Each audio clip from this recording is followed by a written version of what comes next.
జనమంటే ఆయనకి ఎనలేని ప్రేమ, సేవ ఒకటి ఆయన ముందున్న మార్గం. విశ్వ హిందూ ధర్మ పరిరక్షణ ఆయన కర్తవ్యం. ఆయనే కంబాల శ్రీనివాసరావు గారు.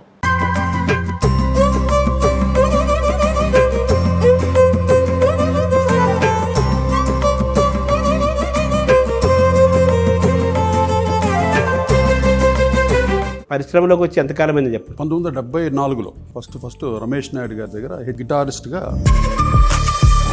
అంటే తొలిచూపు రమేష్ నాయుడు గారి మీ పైన పడింది, చక్రవర్తి గారి కంటే ముందు. అందరు మహానుభావుల చూపులు కళ్ళని నా మీద పడింది. అందువల్లే ఆ బ్లెస్సింగ్స్. ఘంటసాల గారు చిన్నప్పుడు నేను ఆయన పాటితో టక్కన వాయిస్ రూమ్ డోర్ ఓపెన్ చేసి ఇదేలే తరతరాల చరిత్రం జ్వలించే జీవితాల కథనం. లేదు నాన్నగారు సిచ్యువేషన్ చెప్పారు నాకు. ఏం రత్న గారు పెద్దరికం. ఆ సిచ్యువేషన్ ఏంటంటే ఇద్దరు వేరే వేరే కదా, చాలా మంది ఒకటి అనుకుంటున్నాను. అంటే వాళ్ళ మధ్యలో ఒక డాష్ పెట్టేవాళ్ళు. గీత రాజ్కోటి ఉండేది. తర్వాత అది కూడా తర్వాత డాష్ పెట్టేశారు, మాకు మమ్మల్ని విడదీశారు, అక్కడే విడదీశారు. ఏదన్నా ఒక పాట కానీ ఒక సినిమా కానీ వాళ్ళ కంట్లో పట్టమంటారు కదా. ఇప్పుడు చిరంజీవి గారు బ్రదర్స్ నాగబాబు గారు, పవన్ కళ్యాణ్ గారు వీళ్ళందరూ చూసి అందం హిందోళం అధరం తాంబూలం చక్కిలాల చుక్క చక్కగుందిరో కుటుంబం అన్నగారి కుటుంబం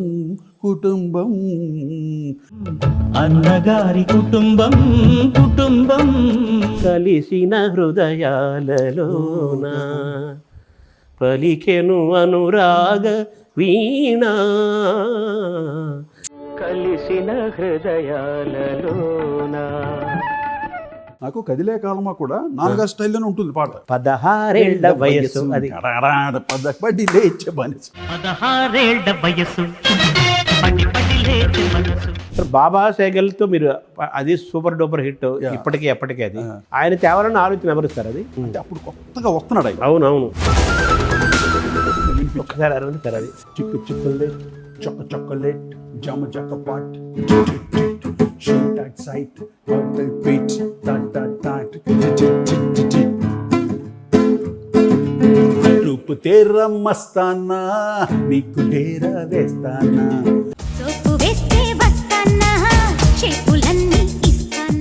ఒక కొత్త మ్యూజిక్ని కొత్త సౌండ్ని ఇంట్రడ్యూస్ చేశారు. ఎస్, అది ఎలా జరిగింది సార్? ఒక ఇన్స్పిరేషన్. అది ఇళయరాజా గారికి ధీటుగా చేయాలి, లేకపోతే మనం అక్కడే ఫెయిల్ అయిపోతాం కదా. అవును, అందువల్ల ధీటుగా ట్రై చేసాం. అవును, భయము భక్తి. అసలు చిరంజీవి గారి సినిమా అంటే మటుకు లోపల గుండెగా కొట్టుకుంటుంటుంది. అందుమా పాట ఉంది కదా, అందుమా. అవును, అది యాక్చువల్ చిరంజీవి గారి కోసం చేసిన పాట. ఆ ట్యూన్ వినిపిస్తే చిరంజీవి గారు స్లో అవుతుంది, బీట్ ఉండాలంటే ఇది తీసి రామ్ గోపాల్ వర్మకి ఇచ్చాడు. నేను చెప్తున్న అది సరే. అది ఆ పెయిన్ మోస్తూ ఇంకొక ఆ పెయిన్ పాట మీద పడకూడదు కదా. అది పడలేదు అక్కడే. అది నేను అడుగుతున్నాను. భలే క్వశ్చన్ అది కదా. జోరుగున్నది చలాకి గుంటది జంటది తంటరిగా గోడు కడతావా. ఈ పాట రికార్డింగ్ సూపర్ హిట్. అది కూడా రికార్డింగ్ టైంలో ఇలా ఫోన్ చెప్పి ఐఎమ్ నాట్ కమింగ్ చెప్పేసేది. అప్పుడు నేను రికార్డింగ్ ఆపేసి శంకరమహాదేవ్ ₹1,00,000 మనం ఎందుకు ఇవ్వకూడదు అంటే వాళ్ళది ఇండియా మార్కెట్, వరల్డ్ మార్కెట్ వాళ్ళు 1,00,000 తీసుకోవడం తప్పులేదు. కానీ మా బాలుకి ఏంటి ఇంత తక్కువ ఏంటి 17,500 ఏంటని ₹1,00,000 చేసుకోవాలి. అరుంధతికి మీరు చేసిన బ్యాక్గ్రౌండ్ స్కోర్ గురించి ప్రత్యేకంగా మాట్లాడతారు కదా. అది ఎంత అంటే స్టోరీతో పాటు ఉంటుంది మ్యూజిక్. అంటే మామూలు వేదంలోనే దానికి ఘన జట ఒక స్వరంలో ఆటోమేటిక్ ఉంది కదా వాటికి. ఉంది. మళ్ళీ ప్రత్యేకంగా మీరు ఏం చేస్తారు? ప్రత్యేకంగా ఏం చేయను, దాన్ని డిస్టర్బ్ చేయను. వెనకాల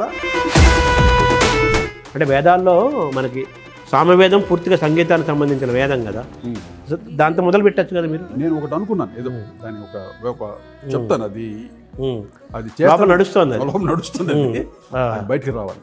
అదే ఆ తపస్సులో ఉన్నాను. అలా మీరేనా మన వాగ్గేయకాల కీర్తనలు ఏమైనా చాలా చేశాను. అవునా? దాదాపు 250-350 కీర్తనలు చేశాను నేను.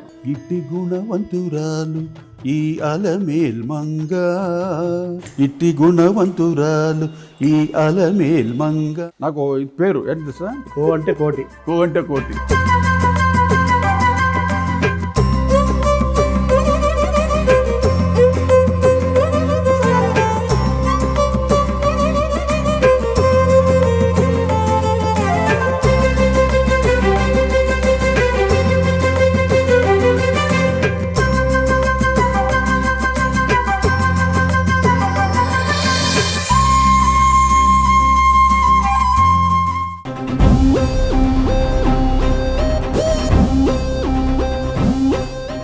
నమస్కారం.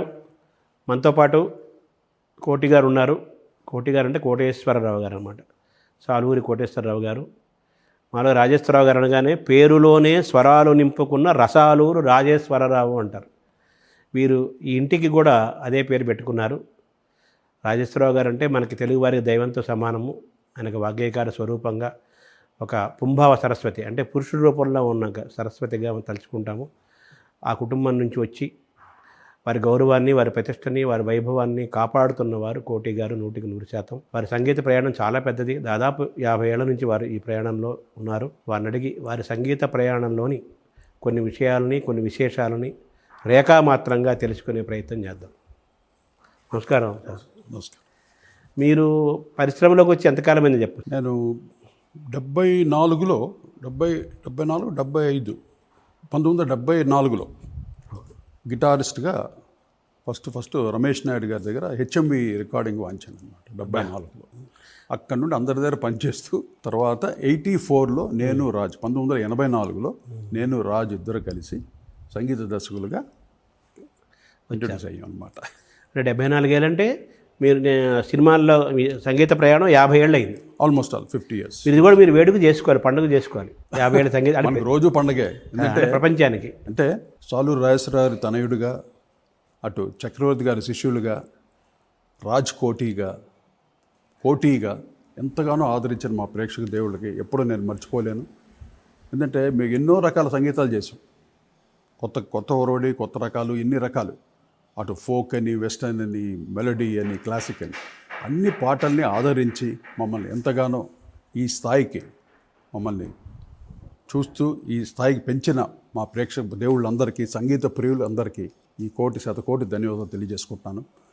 ఇదంతా నా అనుభవంలో ఈరోజు చాలా చక్కటి మా శర్మ గారితో ఇంటర్వ్యూ అంటే నాకు చాలామంది చెప్పి ఆయన ఇంటర్వ్యూస్ చాలా బాగుంటుంది, ఎంతో పెద్దోళ్ళతో ఆయన చేశారు.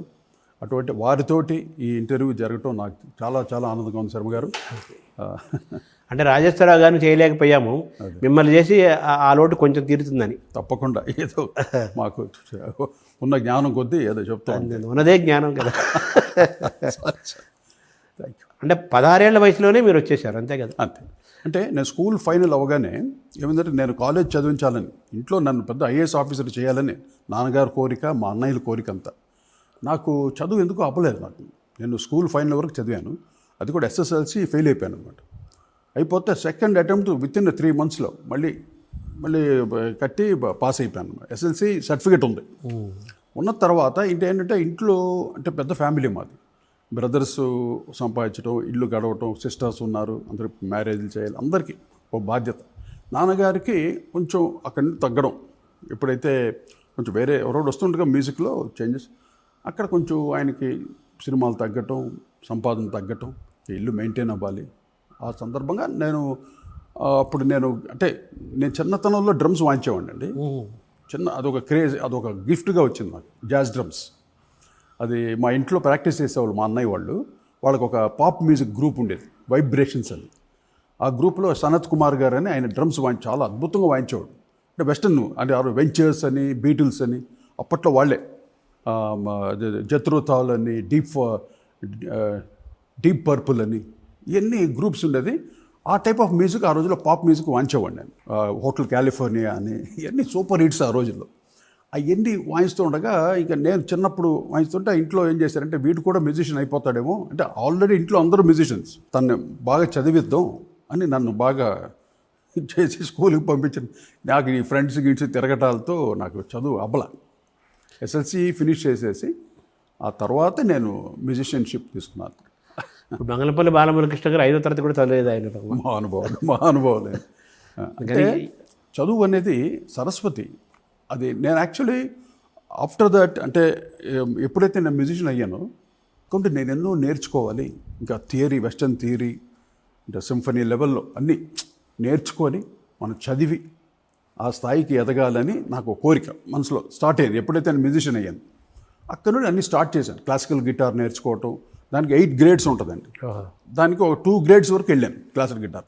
తర్వాత థియరీ, వెస్టర్న్ థియరీ నోటేషన్స్, దానికి అది 8 గ్రేడ్స్. దాంట్లో కూడా 3 గ్రేడ్స్ వరకు వెళ్ళాను. నేర్చుకుంటున్నాను, అప్పుడప్పుడే నేర్చుకుంటూ ఇంకా ముందుకు వెళ్ళాలి. అప్పుడు ఇళయరాజా గారు వచ్చేసి ఒక కొత్త ఒరవడిని తెచ్చి, ఆర్గనైజేషన్ తెచ్చి చాలా అద్భుతంగా ఆయన రావటమే ఒక పెద్ద ఫిలిం ఇండస్ట్రీకి ఒక పెద్ద వరం. అంటే సంగీత ప్రపంచాన్ని నాన్నగారు, ఘంటసాల గారు, పెండ్యాల గారు వాళ్ళదంతా ఒక ట్రెండ్ ఉండేది. అవును, మోర్ క్లాసికల్, అంత రాగా బేస్ తోటి, స్వరజతులతోటి అలా ప్యూర్గా ఉండేది. అవును, అంటే ఎందుకు ప్యూర్ లేదు కాదు, ఒక మ్యూజిక్లో కొత్త ఒరవడిని తెచ్చింది. ఆ రోజుల్లో వచ్చేసరికి మాకు కూడా ఒక ఇన్స్పిరేషన్, మనం కూడా ఎందుకు అవ్వకూడదు అనే ఉద్దేశంతో నేను ఎక్కువగా ప్రాక్టీస్ చేస్తుంటేనే ఆ సరస్వతి ఏం చేసిందంటే, రే నువ్వు చేసింది చాలు కానీ నువ్వు ఫస్ట్ రారానికి చెత్తి కూర్చోబెట్టేసింది యాజ్ అ మ్యూజిక్ డైరెక్టర్. అంటే ప్రాక్టికల్గా నువ్వు చెయ్యిరా, తర్వాత చేసి నేర్చుకోరాను అని తెచ్చి ఇక్కడ వదిలేసింది. అక్కడి నుండి ఫుల్గా ఇంకా కంపోజింగ్లో అది ట్యూన్స్, కంపోజింగ్, సక్సెస్ అన్నీ చూసుకుంటూ నేను రాజ్ ఇద్దరు కలిసి, మా చక్రవర్తి గారి దగ్గర ఇద్దరు కలిసి పనిచేసేవాళ్ళం. అవును, ఎన్నో మ్యూజిక్స్ కూడా, బ్యాక్గ్రౌండ్ స్కోర్స్ కూడా మేము చేసేవాళ్ళం. ఎన్నో పాటలకు కూడా బీజిఎమ్స్ వేసేవాళ్ళం, రిథమ్ ప్యాటర్న్స్. అక్కడన్నీ మాకు స్వేచ్ఛ ఇచ్చారు మా గురువుగారు చక్రవర్తి గారు. ఆయన ఆశీస్సులు ఈరోజు ఈ స్థాయికి మేము ఎదిగాము. ఆయన పాట ప్రతి పాట హిట్టే. అటువంటి క్యాచీ కంపోజర్. అవును, చాలా సింపుల్ ట్యూన్స్ అయింది. అంటే మామూలుగా రాజేశ్వరరావు గారు సంగీతం అనేది రాజేశ్వరరావు గారు కంటే ముందు నుంచి మీ కుటుంబంలో ఎప్పటి నుంచో ఉంది. మా తాతగారు, మా ముత్తాత గారి దగ్గర నుండి ఉంది. బ్లడ్ అక్కడి నుండి అలాగా ఆ వేవ్స్ రావటం నిజంగా నాకే ఆశ్చర్యం వేస్తుంది. నేను అంటే నేను సాధన చేశాను. అంటే ఏ సాధన, మరి రాగాలతోటి అలా క్లాసికల్ ఆ సాధన ఎక్కువ చేయలేదు. నేను సాధన చేసిందంటే ప్రజెంటేషన్. ఒక పాట పుట్టిన తర్వాత దాన్ని ఎన్ని రూపాలతో దాన్ని బయటకు పంపించవచ్చు, ఎన్ని రూపాలు దాన్ని ప్రజెంట్ చేయొచ్చు అన్న దీని మీద నేను రీసెర్చ్ చేశాను. అన్నం వండటం వేరు, వడ్డించడం వేరు. మీరు వడ్డించడం బాగా నేర్చుకున్నారు. ఇప్పుడు ప్రతి పాట ట్యూన్ కంపోజ్ చేస్తాం. ఇప్పుడు ప్రియ రాగాలే గుండెలోన తన్ననానా రితం అయిపోయింది. దీన్ని ఇలాగ పెడితే పాట బతకదు. దానికి ఎన్నో హంగులు కావాలి, కింద ఒక న్యూక్లియర్స్ కావాలి, వెనకాల చుట్టూ వెపన్స్. ఒక పాట అలా నిలబడాలంటే రిథమ్ ప్యాటర్న్ దగ్గర నుండి, ఆర్గనైజేషన్ దగ్గర నుండి, రికార్డింగ్ క్వాలిటీ దగ్గర నుండి, సింగర్స్ దగ్గర నుండి ప్రతిదీ అక్కడ కౌంట్ అవుతుంది. అంటే మనం సంగీత సరస్వతిని అలంకరిస్తాం కదా, అలంకరించాలి. ఒక పెళ్లి కూతురులాగా ప్రతి పాట ఒక ప్రసవం అనమాట. బిడ్డ పుట్టిన తర్వాత ఆ బిడ్డను ఎలా సాగుతాం, మనం పెద్ద ఎంతవరకు ఎలా పెంచుతాం, పెళ్లి చేసి ఎలా పంపిస్తాం, అంత బాధ్యత ఉంటుంది ఒక్కొక్క పాట మీద. అది చిన్న పెద్ద అని ఏది కాదండి, పాటే. అవును, అది మేము అలాగా సాధన చేసి ఉపాసకులుగా ఉండి, సరస్వతి ఉపాసకులు ఉండి ఇన్ని పాటలు చేయగలిగాం. ఇన్స్పిరేషన్ తీసుకున్నాం, అన్ని వెస్ట్రన్ మ్యూజిక్స్ విన్నాం, వెస్ట్రన్ కలర్లో చేసాం, అన్ని రకాలు చేసాం, సక్సెస్ అయ్యాం. అవును, ఇప్పుడు ఆడియన్స్కి అల్టిమేట్గా ఏంటి కావాలి, మనకు సక్సెస్ కావాలి, ఆ పాట వెంటాడాలి, ఆడియన్స్కి ఇక్కడ దిగిపోవాలి. అది మేము చేసాం. హాంటింగ్. నేను యాక్చువల్ అనుకునేవాడిని, నేను అంటే మ్యూజిక్ డైరెక్టర్ అయిన తర్వాత, అంటే నాన్నగారు అంత గొప్ప సంగీత దర్శకుడైనా ఆయనకి వేలాది మంది, లక్షలాది మంది, కోట్లాది మంది అభిమానులు ఉన్నారు. నాకు అట్లీస్ట్ ఒక 10 మంది ఉంటే చాలు, నాకు నా పాటలు విని అబ్బా పర్లేదురా వీడు అని అంటే చాలు అనుకున్నాను. కానీ ఈరోజు యావత్ తెలుగు జాతి నాకుంటూ ఒక ప్రత్యేక స్థానాన్ని ఇచ్చి, నేను ఎంతగానో ఆదరించి, ఇప్పటికీ నా పాటలు కాదు, నా కోటిగా మీ ఇద్దరు చేసిన పాటలు ఎంతగానో ఆదరిస్తూ ఇంకా ఇలా ఉన్నామంటే దట్స్ వాట్ ఐఎమ్ ఎంజాయింగ్. అంటే మీరు మామూలుగా మీరు సాధన చేయటము, ఒక ఉపాసనగా దాన్ని భావించటము, చాలా పట్టుదలగా వర్క్ చేసుకోవటము, ఇష్టంతో పనిచేయటము, చాలా ప్రేమతో వీటితో పాటు మీ జీన్స్లోనే లోపలే మొత్తం పూర్తిగా ఉంది కాబట్టి అది మొత్తం లోపల ట్రిగరింగ్ అనమాట. ట్రిగరింగ్. ఎప్పటికప్పుడు ఏ పాట చేసినా రకరకాలుగా వింటాను, అన్నీ ఆలోచిస్తాను. క్రియేటివిటీ అది వచ్చేంత వరకు నేను అటెంప్ట్ చేయను దాన్ని. సార్, రమేష్ నాయుడు గారితో ప్రారంభమైంది అన్నారు కదా, రమేష్ నాయుడు గారు హిందుస్థానీ సంగీతాన్ని కూడా మనం బాగా తీసుకొచ్చిన వారు. అమ్మో అమ్మో అద్భుతమైన మాధుర్యము. చాలా. దాతర్ గారు బాగా, అమ్మో జంధ్యాల గారు. జంధ్యాల గారు వాళ్ళ కాంబినేషన్ బాగుండేది భలే. రమేష్ నాయుడు గారు చాలా మంచి కంపోజర్. అవును.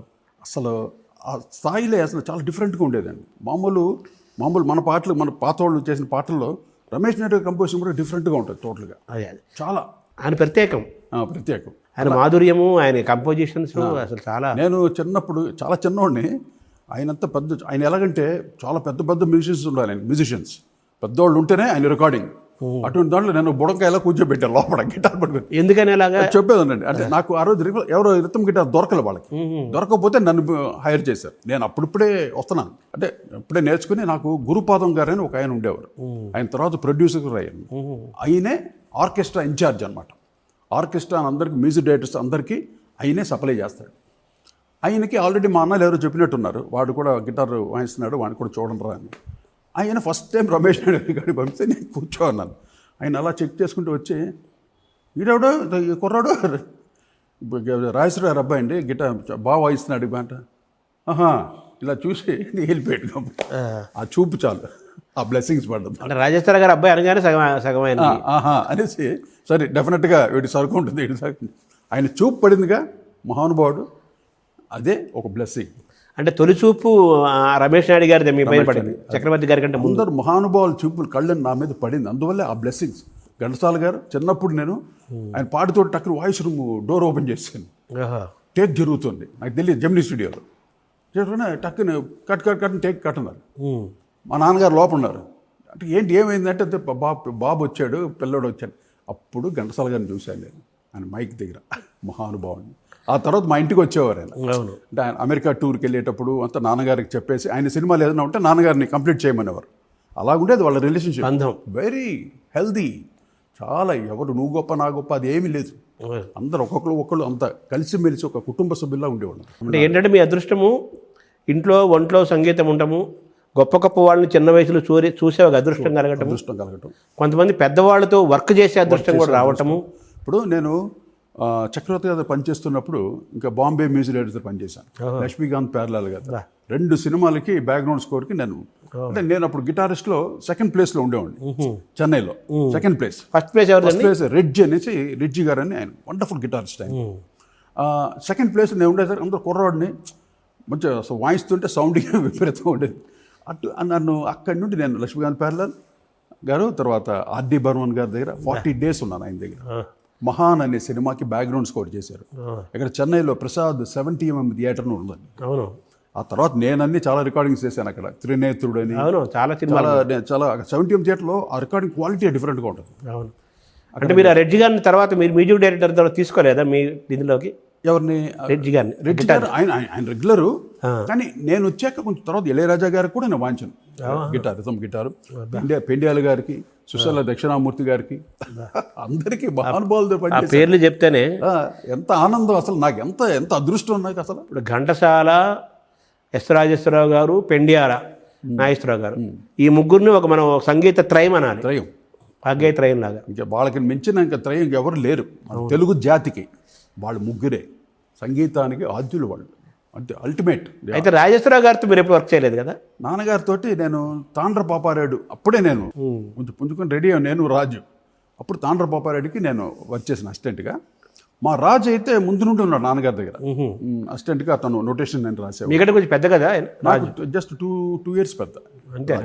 2-3 years. నాన్నగారు ఏమన్నారు మీ చూసి? ఆయనకి ఎప్పుడు వెస్టర్న్ మ్యూజిక్ ఇష్టమా? నేను వెస్టర్న్ చేస్తే ఆ పాటలే వింటారు ఆయన. ఏమన్నా క్లాసికల్ ఇప్పుడు కదిలే కాలం వాళ్ళని వినిపించావు అనుకో అంటారు. ఆయన చేసేసాడు కదా ఎన్నో. కానీ ఆయనకి నేను చేసిన పాటల్లో చాలా లాస్ట్ మూమెంట్లు అయితే ఆయన పాప పెరలైజ్డ్ అయ్యి ఇంట్లో ఉన్న టైంలో ఆయనకి బాగా నచ్చిన పాట ఇదే.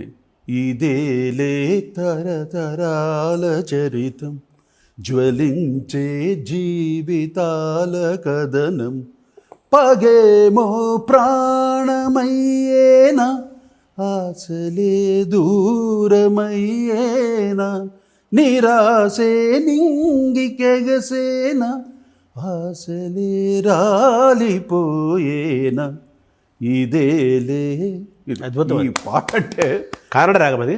కన్నడ. నేను రాగం చేయలేదు, చెప్తున్నాను మళ్ళీ. వచ్చిందంటే నాన్నగారు అడిగారు, నువ్వు ఎలా చేయగలిగావు ఈ పాట, ఏమన్నా విన్నావా, ఏదైనా ఇన్స్పిరేషన్ తీసుకున్నావా? లేదు నాన్నగారు, సిచ్యువేషన్ చెప్పారు నాకు. ఏం రత్న గారు పెద్దరికం. ఆ సిచ్యువేషన్ ఏంటంటే ఇద్దరు ఫ్యామిలీస్లో రైవలరీ ఉంటుంది. వాళ్ళు చూస్తూ ఆడియన్స్ ఫీల్ ఉండాలి, ఏంటి వీళ్ళు ఇంత రైవలరీ కొట్టుకొని చంపుకోవటం ఏంటిది అన్న ఒక ఫీల్ ఉన్న పాట అది. Situational song. సిచ్యువేషను. నేను ట్యూన్ ఇచ్చాను, నా ట్యూన్ కన్నా భువనచంద్ర ఇచ్చిన పదాలు చూడండి, కలకాలం చిరకాలం మిగిలిపోయే పాట రాశాడు. గొప్పగా రాశాడు. సాహిత్యం రాశాడు. ఆ సాహిత్యం ఎంత బాగుందో, సంగీతం నేను చెప్పే సంగీతానికి 2 మార్కులు ఎక్కువ వేస్తాను సార్ నేను. అలాగే జేసుదాస్ గారు వాయిస్ ఒకటి ఆ పాటకి కలవటం ఎంత ఫీల్ ఇచ్చిందో అసలు థియేటర్ మొత్తం. నేను ఆ పాట వచ్చినప్పుడు చూశాను నేను. ఆ పాట వచ్చిన మిగతా అంతా బీటు మెలడీ ఉంటాయి, ఇది రాగానే ఎక్కడికో వెళ్ళిపోతుంది, స్కేల్ మారిపోతుంది. అసలు ఆ సినిమాకే మెయిన్ సబ్జెక్ట్కి ఎక్కడికో తీసుకెళ్ళిపోయింది ఈ పాట. ఒక్క పాట చాలండి సినిమా పాట, కరెక్ట్గా కూర్చోవాలి పాట. అవును, అది మెయిన్గా డైరెక్టర్స్ చెప్పే విధానం బట్టి, సబ్జెక్ట్ని బట్టి ఉంటుందండి. ఇప్పుడు నేనేలా పాడేదని ఒక పాట ఉంది, అది మురిపించే మొబైల్ ఏదో సినిమాలో ఎస్ జానకి గారు పాడింది కదా. ఆ సినిమా హిట్ కాదు, ఆ సినిమా పేరు కూడా ఎవడో తెలియదు. నాలాంటి వాళ్ళంటే తప్పదు కాబట్టి మేము ఈ ఫీల్డ్లో ఉంటాం కాబట్టి జనం నాలంటి కోసం తెలుసుకుంటాం. ఆ మురిపించే వాళ్ళ సినిమా పేరు ఎవరికి తెలియదు. కానీ వాడు నీలీలా పాడేదని అదే దాంతో క్లారినెట్ తోటి భీంప్లాస్లో అద్భుతం కదా అది. అలా నేను ఎందుకు అంటున్నానంటే ఇప్పుడు ఈ పెద్దరికంలో ఈ పాట ఉంది, ఇప్పుడు మీరు చెప్పింది ఇది ఏరియా తరతరాలు చరిత్రం. అంటే నేను రాగాలు నేను అంటే క్రిటిసైజ్ చేయడం కాదు, నాకు రాగంలో వెళ్ళాము అనుకోండి అక్కడే తిరుగుద్ది అని నా అభిప్రాయం. అంటే ఒక చట్రంలో ఉండిపోవాలి, అక్కడే రాగం ఉంటే ఇదే ఆ రౌండ్లో ఇదే ఇలాగనే వెళ్ళాలి నోటేషన్, ఒక ఫిక్సేషన్ ఉంటుంది. అవును, అందువల్ల ఫిక్స్ అవ్వకుండా ఫస్ట్ నేను ట్యూన్ చేసేస్తాను, తర్వాత వెతుకుతాను ఏం రాగం ఇది. అప్పుడు ఆ స్థాయిని పట్టుకొని చరణాలు చేసేటప్పుడు ఆ మంచి మంచి స్థాయిలు మన పూర్వీకులు ఏమేమి చేశారు ఈ రాగంలో, పెద్దవాళ్ళు కీర్తనలు ఏమున్నాయి, ఘంటసాల గారు ఏం చేశారు, నాన్నగారు ఏం చేశారు, తర్వాత జస్ట్ ఒక చిన్న చేసుకొని అంటే వాటిని తీసుకోవడం కాదు, ఏ రూపంలో వెళ్ళారు, ఈ రాగాన్ని ఎలాగ వాళ్ళు వాడారు అనే చిన్న దీంట్లో అక్కడి నుండి నేను దాన్ని ఆర్కెస్ట్రేషన్ చేసి రిథమ్స్ యాడ్ చేసి రికార్డింగ్ క్వాలిటీ కూడా చాలా ముఖ్యం అండి. మామూలుగా సత్యం గారి సినిమాల్లో అలాగే ఎంఎస్ విశ్వనాథన్ గారి సినిమాల్లో కానడ రాగం కంపల్సరీగా ఒకటి ఉంటుంది వాళ్ళది. అప్పట్లో ఆ ఛాయ చాలా ఉన్నాయి. ఎంఎస్వి గారిది, మన రమేష్ నాయుడు గారిది, సత్యం రమేష్ నాయుడు గారు ఎక్కువగా సత్యం గారిది కూడా ఎక్కువగా నార్త్ ఇండియన్ పోకడే, పోల్కల నార్త్ ఇండియన్ స్టైల్లో ఉంటుంది ఆయన. చాలా అద్భుతం, మంచి కంపోజర్ ఆయన కూడా. సార్ మామూలుగా మనకు మీరు చెప్పారు విశ్వనాథన్ రామ్మూర్తి, అలాగే మన లక్ష్మీకాంత్ ప్యారేలాలు, తర్వాత ఆనంద్ మిలింద్, వాళ్ళతో తర్వాత వచ్చిన వాళ్ళు మన మొట్టమొదటి లక్ష్మీకాంత్ ప్యారేలాలు, శంకర్ జయకిషన్. మన తెలుగు తమిళంలో చెప్పాలంటే విశ్వనాథన్ రామ్మూర్తి, రాజన్ నాగేంద్ర, తర్వాత శంకర్ గణేష్ వాళ్ళు కూడా మంచి కంపోజర్. అవును, దాంట్లో గణేష్ శంకర్ అనేవారు సుబ్రహ్మణ్యం గారి కొడుకు అన్నమాట, ఎస్వి సుబ్రహ్మణ్యం గారు. ఆయన దేవదాస్ అంతా కంపోజ్ చేశారా. అవును, గ్రేటెస్ట్ కంపోజర్ ఆయన, అద్భుతం కదా. అలాగే జి రామనాథన్ గారు, ఆయన గ్రేటెస్ట్ కంపోజర్. అవును, అప్పట్లో ఏంటంటే అండి కేవి మహాదేవన్ గారు, మహానుభావుడు కేవి మహాదేవన్ గారు. తెలుగులో కాదు తమిళ్లో వినాలి మహాదేవన్ గారి పాటలు. ఒక తిరువెల్ల యాడల్ అని ఒక సినిమా చేశాడండి, అంటే ఈశ్వరుడు మీద ఒక సినిమా. శివాజీ గణేశన్ గారు, సావిత్రి గారు మెయిన్ క్యారెక్టర్స్, ఈశ్వరుడు పార్వతి, శివపార్వతులు వాడు పాటలు చేశారు దాంట్లో. మహానుభావుడు, ఒక్కొక్క పాట అది అంతే, ఇంకా అంత లెవెల్ కంపోజిషన్, గ్రేటెస్ట్. ప్రతి పాట, అన్ని పాటలు హిట్ అండి. ఒక్కొక్క గాయకులకు పాడారు దాంట్లో. అందులో ఈయన కూడా పాడారు, మిగతా కన్నా జయరామన్ గారు, ఆయన ఒక పాట, టిఎంఎస్ గారి పాట, బాలమురళీకృష్ణ గారు ఒక పాట. అమ్మో అంటే వీళ్ళందరూ ఆయన సద్వినియోగం చేసుకున్నాడు, ఉపయోగించుకున్నాడు కరెక్ట్గా. అనుభావుడు కేవి మహాదేవన్ గారు చూడడం కదా సింపుల్గా ఉంటాడు, కానీ ఎంత విద్వత్తు అండి మహానుభావుడికి. ఒక రకంగా చెప్పాలంటే మన తెలుగు సినిమా పాటకు వేటూరిలాగా సినిమా సంగీతానికి కేవి మహాదేవన్ గారు అనొచ్చా? ఒక ట్రెండ్ తెచ్చారు ఆయన, ఒక ట్రెండ్ కదా ఆయన సినిమా సంగీతానికి కదా. ఓకే, అంటే నాన్నగారు వాళ్ళు పెన్నెల గారు చేసింది వాళ్ళని మోర్ క్లాసిక్స్. ఆ క్లాసిక్స్ ఎలా ఉంటుంది, మహాదేవన్ గారు క్లాసిక్స్ కాదు. అవును, ఇది పక్కా సౌత్ ఇండియన్ రాగాస్ తోటి, సౌత్ ఇండియన్ క్లాసికల్ రాగాస్. అవును, కర్ణాటక వీళ్ళది కర్ణాటకే, కానీ దీంట్లో వేరే ఫ్లేవర్ ఉంటుంది. అవును, ఇప్పుడు మీరు ఏదైతే పెండేల గారు చేసింది ఏది శివశంకరి ఉంది, కేవి మాధవరావు గారు ఆ ట్రెండ్ చేయరు, అవును. ఇది వేరే స్టైల్. వేరే స్టైల్. అవును. అలాగుంటుంది. అంటే అది ఆ ఫ్లేవర్స్ తెలుగు తనంగా అటు విజయనగరం అటు సైడ్ వచ్చిన వరంగల్ ఇంత కింగ్డమ్ ప్లేస్ కదండి. అవును. సంగీత పోషణ ఉండేది, కళా పోషణ ఉండేది. విజయనగరం అంతా చాలా సంగీతాన్ని చాలా ఇది కదా. ఆదిపట్టు నారాయణ దాస్ గారు, ఆదినాథ్ గారు, తర్వాత ఈయన వైలినిస్ట్ ఉన్నారు ద్వారం వెంకటస్వామి వెంకటస్వామి నాయుడు గారు ఘంటసాల అక్కడే చదువుకున్నారు కదా. ఘంటసాల గారు, పీసూచేలి గారు, నాన్నగారు కూడా అక్కడే వచ్చారే. విజయనగరం దగ్గరే మీకు చాలు దగ్గర ద్వారం వెంకటస్వామి నాయుడు గారు, తర్వాత ఈయన ఆదిపట్ల అవును నారాయణ దాస్ గారు. ఆయన ఇప్పటికి ఆయన వింటుంటే కొన్ని పాటలు అంటే కొన్ని పద్యాలు కానీ ఓ అల్టిమేట్. ఆ స్వరస్థానాలు ఎవరికి. తర్వాత ఈలపాట రఘురామి గారు, అవును. గమ్మకాలు బాబురే దేవుళ్ళు. మళ్ళీ లీల గారు అద్భుతం కదా. లీల పీలీల గారు, అమ్మో ఆవిడ సపరేట్ వాయిస్. ఆవిడ అదే ఘంటసాల గారి కాంబినేషన్లో ఎన్నో, వాళ్ళిద్దరూ చాలా ఎన్నో. నాన్నగారు బాల సరస్వతి గారు లాగా అప్పట్లో వాళ్ళిద్దరు కాంబినేషన్లో చాలా అద్భుతం కదా. అద్భుతం. అంటే మన ఆకాశవాణిలో లలిత సంగీతము. తర్వాత యశ్వరలక్ష్మి గారు, ఆవిడ మర్చిపోయారు, అసలు మర్చిపోకూడదు వాయిస్ ఆవిడ. అవునవును. Very natural voice. భానుమతి గారు. అవును. అప్పట్లో ఆర్టిస్టులు పాడటం అనేది అది పెద్ద. మీరు అంటే యశ్వరలక్ష్మి గారు ఎఫర్ట్లెస్గా చాలా. ఇప్పుడు ఎస్వీరం గారు యాక్టింగ్ లా ఉంటుంది, సూర్యకాంత్ ఉంటుంది. అసలు ఎఫర్ట్లెస్గా పాడటం. ఎగ్జాక్ట్. ఆ గమకం ఏదో వేసినట్టు ఉండదు, సహజంగా పడిపోతుంది. సహజంగా పడుతుంది. అలాగే భానుమతి గారు కూడా. అవును. చాలా దీంట్లో అంతా మన మల్లేశ్వరుల పాటలు చాలా ఉన్నాయి. ఎంత ఆవిడ పాడిన పాటలు అయితే బాగుంది కదా. పిలిచిన బిగబోటారు. మా నాన్నగారు నాకు మామూలు చిన్నప్పుడు ఆకాశవాణిలో ఏదో పాటలు వస్తుంటాయి కదా, వచ్చినప్పుడు ఏదో మన ఆకాశవాణి మాకు స్కూలు ఏదో వస్తుంది, పిలిచిన బిగుబట్టరా. నాన్నగారు చెబుతుండేవాడు, నాన్న కాపీ రాగానికి ఈ పిలిచిన బిగుబట్టరా అని చెప్పేవాడు అనమాట. అంటే సినిమా పాటని అంత అద్భుతంగా రాగానికి అంత న్యాయం చేయటం రాజేశ్వరరావు గారు కదా. అప్పట్లో జావళిలో ఐటమ్ సాంగ్స్ అది క్లాసిక్గా ఉండేది, ప్యూర్ క్లాసిక్. సో రమేష్ గారి దగ్గర నుంచి అలాగే పెండ్యాల గారు, వీళ్ళందరూ వి కుమార్ గారు, వీళ్ళందరి దగ్గర అద్భుతమైన వాళ్ళ పేర్లు చెబుతుంటేనే మన ఒళ్ళు పులకరిస్తుంది. మహానుభావులు. అక్కడి నుంచి మొదలు పెట్టుకొని మీరు సింగిల్గా కాకుండా జంటగా ఎందుకు దర్శకులుగా మారాలనుకున్నారు? నేను అసలు మ్యూజిక్ డైరెక్టర్ అవుతాను, నాకు అసలు ఇంట్రెస్టే లేదు మ్యూజిక్ డైరెక్టర్ మీద. నా డ్రీమ్ వేరండి అసలు. నేను పెద్ద ఒక మెరీన్ ఇంజనీర్ అయ్యి మొత్తం షిప్లోనే సముద్రంలోనే ఉండాలి, భూమి మీద కాలు పెట్టకూడదని. మొత్తం ఐలాండ్స్ చూస్తూ అక్కడే తిరుగుతూ షిప్లోనే ఉండాలని నా కోరిక. చిన్నప్పుడు డ్రీమ్ అది. సరే ఆ డ్రీమ్ తర్వాత తీర్చుకున్నాను. ఇది మా చెన్నై నుండి సింగపూర్ వచ్చి చిదంబరం షిప్ ఉండేది, ఆ షిప్ వచ్చి పాటలు గాల్లో ఉన్నాయి. అప్పుడు నేను షిప్లో వెళ్తూ అప్పుడు మా ఫ్రెండ్ కూడా వచ్చాడు, సత్యనారాయణ అని. ఆయన పేరు కూడా సత్యం అని పేరు, దెయ్యం సత్యం అని, దెయ్యం సినిమా చేసి. మేము ఇద్దరం వెళ్ళాం సింగపూర్కి. వస్తున్నప్పుడు సముద్రంలో ప్రామిస్ చేశాను నేను అసలు పెళ్ళే చేసుకోను, అసలు నేను మొత్తం సన్యాసి అయిపోతాను, మొత్తం నేను మ్యూజిక్ మీదే మొత్తం నేను అన్నట్టు. పోర్టుకి రాగానే దిగంగానే మా అక్కయ్య పిల్లలు, మా అన్నయ్య పిల్లలు అందరు చిన్న పిల్లలు నా కోసం నేను అన్ని సింగపూర్ని తెస్తానని పోర్టుకి వచ్చారు, ఇది హార్బర్కి. కార్లో ఎక్కించుకోగానే మా అమ్మ నీకు మంచి అమ్మాయిని చూసాం, నీకు పెళ్లి ఫిక్స్ చేసేస్తాను అని ఇళ్ళే అంతా. చీచి ఊరుకోండ్రా బా, నాకు పెళ్లి వద్దురా బాగుండు. ఇంటికి వచ్చేసరికి ఇంకా అమ్మ నాన్నగారు కూడా పెళ్లి ఫిక్స్ చేసాం, అమ్మాయిని చూడాలి. అప్పుడు ఫిక్స్ అయిపోయింది పెళ్ళి. ఇంకా నేను కాదనలేక ఇంకా అది సరే. తర్వాత నేను ఆ సాధన మటుకు చేస్తూనే తర్వాత సంగీత దర్శకుడుగా. మీరు అడిగిన క్వశ్చన్, నేను రాజు ఇద్దరు మేము చక్రవర్తి గారి దగ్గర అసిస్టెంట్స్గా పనిచేసాం. నేను ముందు ఉంటే తర్వాత రాజుగారు జాయిన్ అయ్యారు. అక్కడ మీ ఇద్దరు వర్క్ చేస్తూ చక్రవర్తి గారి సినిమాలు కొన్ని అంటే ఓవర్లోడ్ అయిపోయేది ఆయనకి. చాలా బిజియెస్ట్ కంపోజర్, ఒక ఫ్యాక్టరీ లాగా జరిగేది. ఫ్యాక్టరీ ఆ టైంలో కొన్ని షిఫ్ట్స్ అన్ని మేము చేసేవాళ్ళం. కృష్ణ చక్ర ఒక షిఫ్ట్ చేసేవాడు, ఒక షిఫ్ట్ మేము చేసేవాళ్ళం అనమాట. రెండు షిఫ్ట్లు. కీరవాణి గారు ఉండేవారు తర్వాత మీ తర్వాత. కీరవాణి, మనో, వందే మాతరం శ్రీనివాస్, వీళ్ళంతా మా తర్వాత. మేమంతా బాగా సీనియర్స్ అనమాట.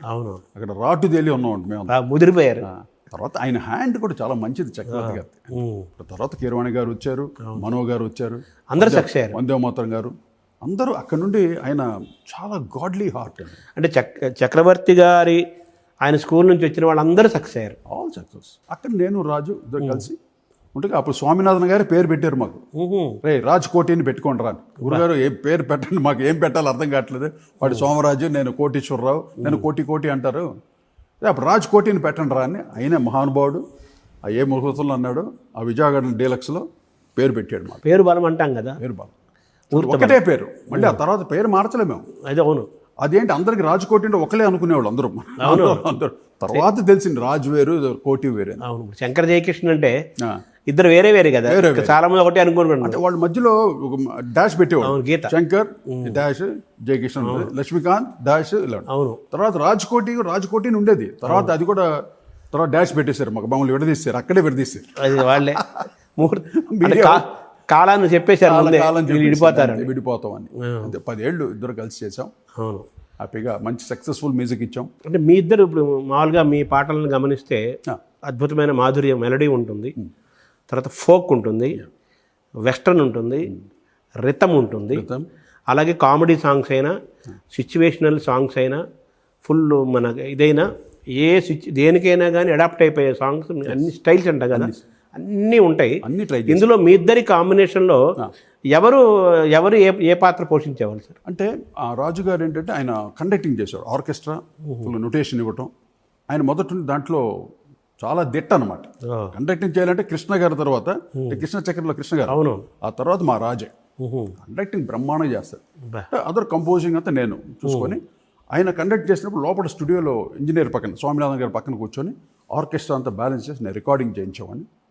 ఎలా కంపోజింగ్లో రిథమ్ ప్యాటర్న్స్ ఎలా వస్తున్నాయో వాటిలన్నింటినీ జాగ్రత్తగా రికార్డ్ చేయటం. ఇద్దరు కలిసి కంపోజ్ చేసుకునేవాడు సాంగ్స్ అని. ఒకసారి తనకు ఐడియా వస్తుంది, ఒకసారి నాకు వస్తుంది, ఏది బెటర్ అనేది అలా వెళ్ళిపోయేది. అలాగే ఇద్దరు చేసేవాళ్ళం కాబట్టి ఇది నేను చేశాను, నువ్వు చేసావు అన్న డిఫరెన్స్ ఉండేది కాదు. ఇప్పటికీ లేదు. ఎవరు అడిగినా ఏదో చెప్తాను, దట్స్ రాజ్కోటి సాంగ్. ఏది వచ్చిన పేరు ఇద్దరిది అంతే. ఇప్పుడు నేను కోటిగా చేశాను, అప్పుడు నన్ను అడుగు, దాని గురించి నేను చెప్తాను. తర్వాత పార్ట్ 2 రాజ్కోటి, పార్ట్ 2 అది రాజ్కోటి, దట్స్ రాజ్కోటి. అది ఎవరు చేసాం, వీళ్ళు చేసాం, ఇక్కడ గొప్పలేది కాదు, ఆడియన్స్ అక్కడ ప్రేక్షకులు ఆదరించారు. అది ఫస్ట్ ఆఫ్ ఆల్ ఆ బ్లెస్సింగ్స్ మాకు రావటమే నిజంగా మా అదృష్టం. మిమ్మల్ని సంగీత దర్శకులుగా ఎవరు అవకాశం ఇచ్చారని చెప్పాలి సార్ మీ జంటకు? ఫస్ట్ మాకు అవకాశం ఇచ్చింది పిసి రెడ్డి గారు, డైరెక్టర్ పి చంద్రశేఖర్ రెడ్డి గారు అని. అవును, గోల్డెన్ హార్ట్, గోల్డెన్ హ్యాండ్ ఆయన. ప్రొడ్యూసర్స్ సుబ్బరాజు గారు అని, వెంకటరామరాజు గారు, వీళ్ళిద్దరు ప్రొడ్యూసర్స్. అప్పుడు చిన్న చిన్న సినిమాలు చేశారు, చిన్న బడ్జెట్ సినిమాలు.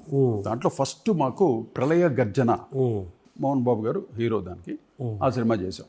అక్కడి నుండి నెమ్మదిగా తర్వాత శోభన్ బాబు గారు, మేము చేసిన హీరోలు చూడండి. ఫస్ట్లో మేము చేసింది సుమన్ గారు. సుమన్కి చాలా చిన్న అది జేమ్స్ బాండ్ 999 అని మన యాక్షన్ సినిమాలు ఉండేవి, అవి. తర్వాత సుమన్ గారు, రాజశేఖర్ గారు, ఆయన సినిమా 2, 3, 4 చేసాం. అది తర్వాత శోభన్ బాబు గారు, తర్వాత సూపర్ స్టార్ కృష్ణ గారు, తర్వాత మెగాస్టార్ చిరంజీవి గారు. అక్కడి నుండి చిరంజీవి గారి దగ్గర నుండి ఇంకా అందరూ, బాలకృష్ణ గారు, నాగార్జున గారు, వెంకటేష్ గారు అన్ని చేసిన తర్వాత నెక్స్ట్ తరుణ్ యంగ్ స్టార్. అది మిలీనియం ఇయర్ నుండి నువ్వే కావాలి చేసే అవకాశం నాకు ఇవ్వటం, అదొక గొప్ప. తర్వాత నువ్వే కావాలన్నారు, నువ్వే కావాలి, అందరూ పరిశ్రమ కూడా అనింది. అది అందరూ ఆశీస్సులే. అది అంటే అది మా రవికిషోర్ గారు, ఆయన ఆశీస్సులు. ఆయనకంటే నేనంటే చాలా ఇష్టం. అంటే నా సంగీతం అంటే చాలా చెవులు కోసుకుంటాడు, అంత ఇష్టం. అంటే మీరు చిన్న చిన్న బడ్జెట్ సినిమాలతోటి మీరు ప్రారంభించి తర్వాత మెగాస్టార్స్ చిరంజీవి, వెంకటేష్, బాలకృష్ణ టాప్ స్టార్స్కి వెళ్ళిపోయారు కదా, ఆ షిఫ్ట్, ఆ ప్రయాణం ఎలా జరిగిందండి? దాంతో వెళ్ళిపోయింది అంతే. వాట్స్ నెక్స్ట్ అంతే. ఎప్పుడు అలా చూసేవాళ్ళం. శోభబాబు గారు కూడా ఎంత ఇష్టం నేనంటే. చక్రవర్తి గారు అంటే ఆయనకి రెగ్యులర్, అనుకుంటారు కదా. ఆయన పోయిన తర్వాత ఆయన ఫినరల్కి ఆయన వచ్చారు. నేనున్నా, మా గురుగారు పక్కనే ఉన్నాడు ఫినరల్. చూసి అప్పుడు నన్ను చూసి చాలా ఓదార్చి, ఎవరిని ఓదార్చలేను, నేను చాలా ఎమోషన్ అయిపోతుంటే ఆయన వచ్చి నన్ను పట్టుకొని ఓదార్చి, ఊరికో కోటి గురుగారు ఉంటారు, నీతోటే ఉంటాడు ఆయన అన్నట్టు ఆయన ధైర్యం చెప్పి వెళ్ళి, తర్వాత చాలా సినిమాలు, ఈ సినిమా కోటికి ఇవ్వండి ఆయన చెప్పి చాలా సినిమాలు నాకు ఇప్పించారు శోభబాబు గారు. వాళ్ళిద్దరు నువ్వు బాబా ఏదో బాగా అనుకుంటారు, చాలా దే వెరీ అటాచ్డ్ వాళ్ళిద్దరు. అలాగా శోభబాబు గారు, అఫ్ కోర్స్ దాసరి నారాయణరావు గారు, ఆయన సినిమాలు ఎన్నో చేశాను. అవును, అంటే నేను అంటేనండి సార్, ఈ చిన్న సినిమాలకి బడ్జెట్ సినిమాలకి చేసుకుంటూ ఒక్కసారి పెద్ద టాప్ స్టార్స్కి వెళ్ళటానికి ఏదన్నా ఒక పాట కానీ ఒక సినిమా కానీ వాళ్ళ కంట్లో పడతారు. వెరీ గుడ్, మంచి పాయింట్ అడిగారు.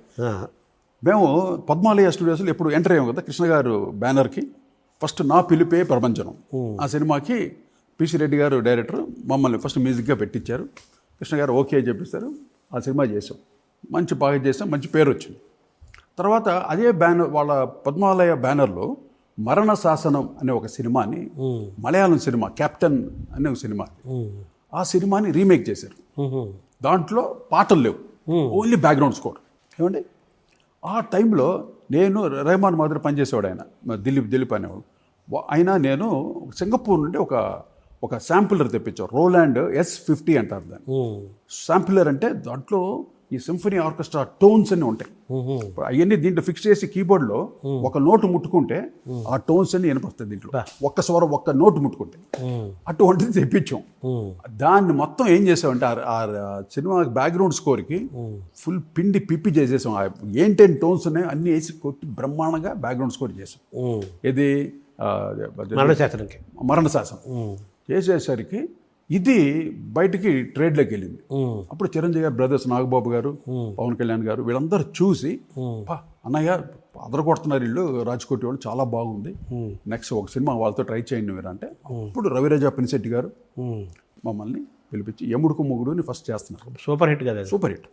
దానికి 3 ప్రొడ్యూసర్లు, సుధాకర్ గారు, ఆయన నారాయణమూర్తి గారు, నారాయణరావు గారు, ఫ్రెండ్స్ వాళ్ళంతా ఫ్రెండ్స్. తర్వాత ఇంకో ఆయన కూడా ముగ్గురు, హరిప్రసాద్ గారు అన్నారు. అవును, వీళ్ళు ముగ్గురు కలిసి చేసిన సినిమా, దానికి బాక్స్ ఆఫీస్ హిట్ ఇచ్చాం. అవును. అంటే చిరంజీవి గారు అంటే మాకు కార్నర్. నేను చక్రవర్తి గారు చాలా సినిమా పనిచేసాను. అవును, వేటగాడంతా నేను బ్యాక్గ్రౌండ్ స్కోర్ వాయించాను. రీ రికార్డింగ్ చేస్తున్నప్పుడు ఫుల్గా ఉన్నాను. ఏమన్నా రగులుతోంది మొదలుపోతే కంపోజింగ్ కూడా నేను ఉన్నాను ఆ పాటకి. నాకు చిరంజీవి గారు అంటే ఒక చిన్న చేస్తే చేయాలరా, ఆయన సినిమా చేయాలరా అని ఒక లోపల ఉండేది కసి. అది కరెక్ట్గా మాకు ఎముడుకు మూడు దొరకటం, నేను రాజు ఇద్దరు కూర్చొని స్పెషల్గా ఆయన కోసం, అంటే ఆయనకి మైలేజ్ ఎక్కువ కదా, ఫాలోయింగ్ ఎక్కువ, కొడితే హిట్ కొడితే ఎక్కడికి వెళ్ళిపోద్ది. అందువల్ల ప్రతి పాటని హిట్ కొట్టింది దాంట్లో, అన్ని 1, 2 కాదు 6 పాటలు సూపర్ హిట్ దాంట్లో. మీ సినిమాలు చాలా సినిమాలకు మీరు చేసిన పాటలు ఏదో 4 పాటలు హిట్ అవడం 3 హిట్ అవడం కాదు, అన్ని పాటలు హిట్ అయిన సినిమాలు చాలా ఎక్కువ ఉన్నాయి. ఎంత కష్టం అది, చాలా కష్టం, ఎంత సాధన చేయాలంటే. అవును, అదే చెప్తున్నాను. ఎందుకంటే వాళ్ళందరినీ చూసి, మహానుభావులు చూసి వచ్చాం కాబట్టి ఆ అవకాశం ఇప్పుడు జనరేషన్స్కి లేదు, రాదు, బట్ ఎప్పుడు పుట్టదు. అవన్నీ మేము చూసి వచ్చాం కాబట్టి, అంటే ఈ అనుభవంలో నేను చెప్తున్నా. అవును, ఇదేదో నాకేదో నేను ఒక తోపు అని చెప్పట్లా, మీరని కాదు, మీ తరం వాళ్ళు. ఇది నెక్స్ట్ జనరేషన్స్కి ఎన్నో నేర్చుకోవాలి మీరు. ఇప్పుడు కీబోర్డ్ ముట్టుకుంటే దాంట్లో వేల లక్షల కోట్ల టోన్స్ వస్తాయి అన్నీ. అవును, వాటితో కాదు మనం మ్యూజిక్ చేసి, ఫస్ట్ మనకి క్రియేటివిటీ రావాలి. ఇప్పుడు దీన్ని మనం ఆడుతున్నాం, అది మనం ఆడుకోకూడదు. ఇప్పుడు ఏ వస్తుంది, ఎన్ని తాత్కాలికం, పెద్ద గొప్పగా చెప్పుకోవచ్చు. అదే కంప్యూటర్ మ్యూజిక్ చేసేస్తుంది, సినిమా తీసేస్తుంది, దట్స్ నాట్ ఎ థింగ్. దాని పేరే కృత్రిమం కదా, ఆర్టిఫిషియల్ అది. అవును, ఆర్టిఫిషియల్ ఇంటెలిజెన్స్. దాంట్లో ఏముంటుంది అంటే నేను అంటుంది సార్, మీకు మిమ్మల్ని ఇలా పైకి లేపింది ఆ సినిమా ఎముడికి మొగుడు, సూపర్ డూపర్ హిట్. అది మీరు అన్నట్టుగా ప్రతి పాట సూపర్ డూపర్ హిట్. ఒక పాటకి ఇంకో పాటకి ఇంకో పాటకి ఇంకో పాటకి ఇంకో పాటకి అసలు సంబంధం, ఒక బీట్. అందం హిందోళం అదరం తాంబు ఇదైందా, కన్నె పిల్లతోటి పిల్లగాడికొచ్చనమ్మ పీకులా, ఇదొక బీట్. ఇంకోటి వాన జల్లు గిల్లుతుంటే ఎట్టాగమ్మ, అలా ఇన్ని రకాల బీట్లు, వేరియేషన్స్. ఇంకేదో ఇంకో పాట ఏదో గుర్తురాట్లేదు, 3 అన్ని ఆల్మోస్ట్ ఆల్ 6 ఫోక్ స్టైల్. ఇది అది ఇంకోటి యమలోకంలో ఒక పాట ఉంది. అవును, అదొక డ్యాన్స్ తోటి full break dance, tap dance, అన్ని డ్యాన్సులు పెట్టాము చిరంజీవి గారికి. అంటే చిరంజీవి అద్భుతంగా డ్యాన్స్ చేస్తాడు కాబట్టి ఆయన దృష్టిలో పెట్టుకుని కంపోజిషన్ జరిగినట్టు కదా. ఇప్పటికీ ఆయన దృష్టిలో పెట్టుకుని చేసిన పాటలే ఈజ్ ద ఇన్స్పిరేషన్. చిరంజీవి గారి పాట అంటే ఆయన ఇన్స్పిరేషన్ ఫస్ట్. సార్ ఒక పాట ఎస్రాజరావు గారు కానీ, పెండియాల గారు కానీ, ఘంటసాల గారు కానీ, రమేష్ నాయుడు కానీ, ఆదినారాయణరావు గారు కానీ, ఎవరైనా సరే పూర్వులు కానీ మీ వరకు అప్పటి నుంచి మొదలు పెట్టుకుంటే, అంటే విశ్వనాథన్ రామ్మూర్తి గారి దగ్గర నుంచి రాజ్కోటి వరకు మనం ఒకసారి అబ్జర్వ్ చేస్తే కొన్ని పాటలు ఈ కాలానికి అతీతంగా అవి నిలబడి ఉన్నాయి కదా. అలా మీరు చేసినప్పుడు పాటలు చాలా ఉన్నాయి. చాలా ఒక పాట అంత స్ట్రాంగ్గా కలకాలం నిలబడాలంటే ఏంటి సార్, ఏముండాలి వెనకాల? భలే క్వశ్చన్ ఇది. అది కానీ తెలుసుంటే ప్రతి పాటని కాలానికి నిలబడి చేస్తుండేవాడు. అది మన చేతిలో సాధన. అది ఒక్కోసారి కుదురుతుందండి, కొన్ని సినిమాలకి కుదురుతుంది.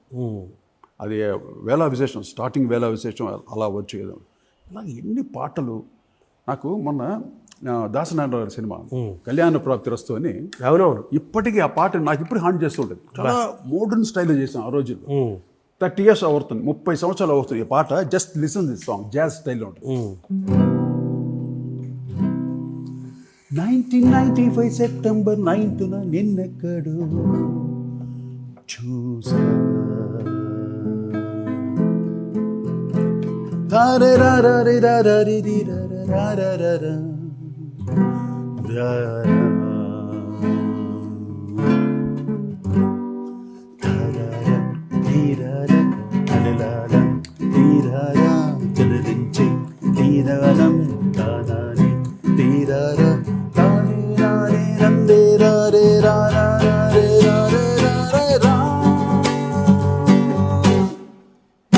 Oh my darling, darling, na na na na na na na.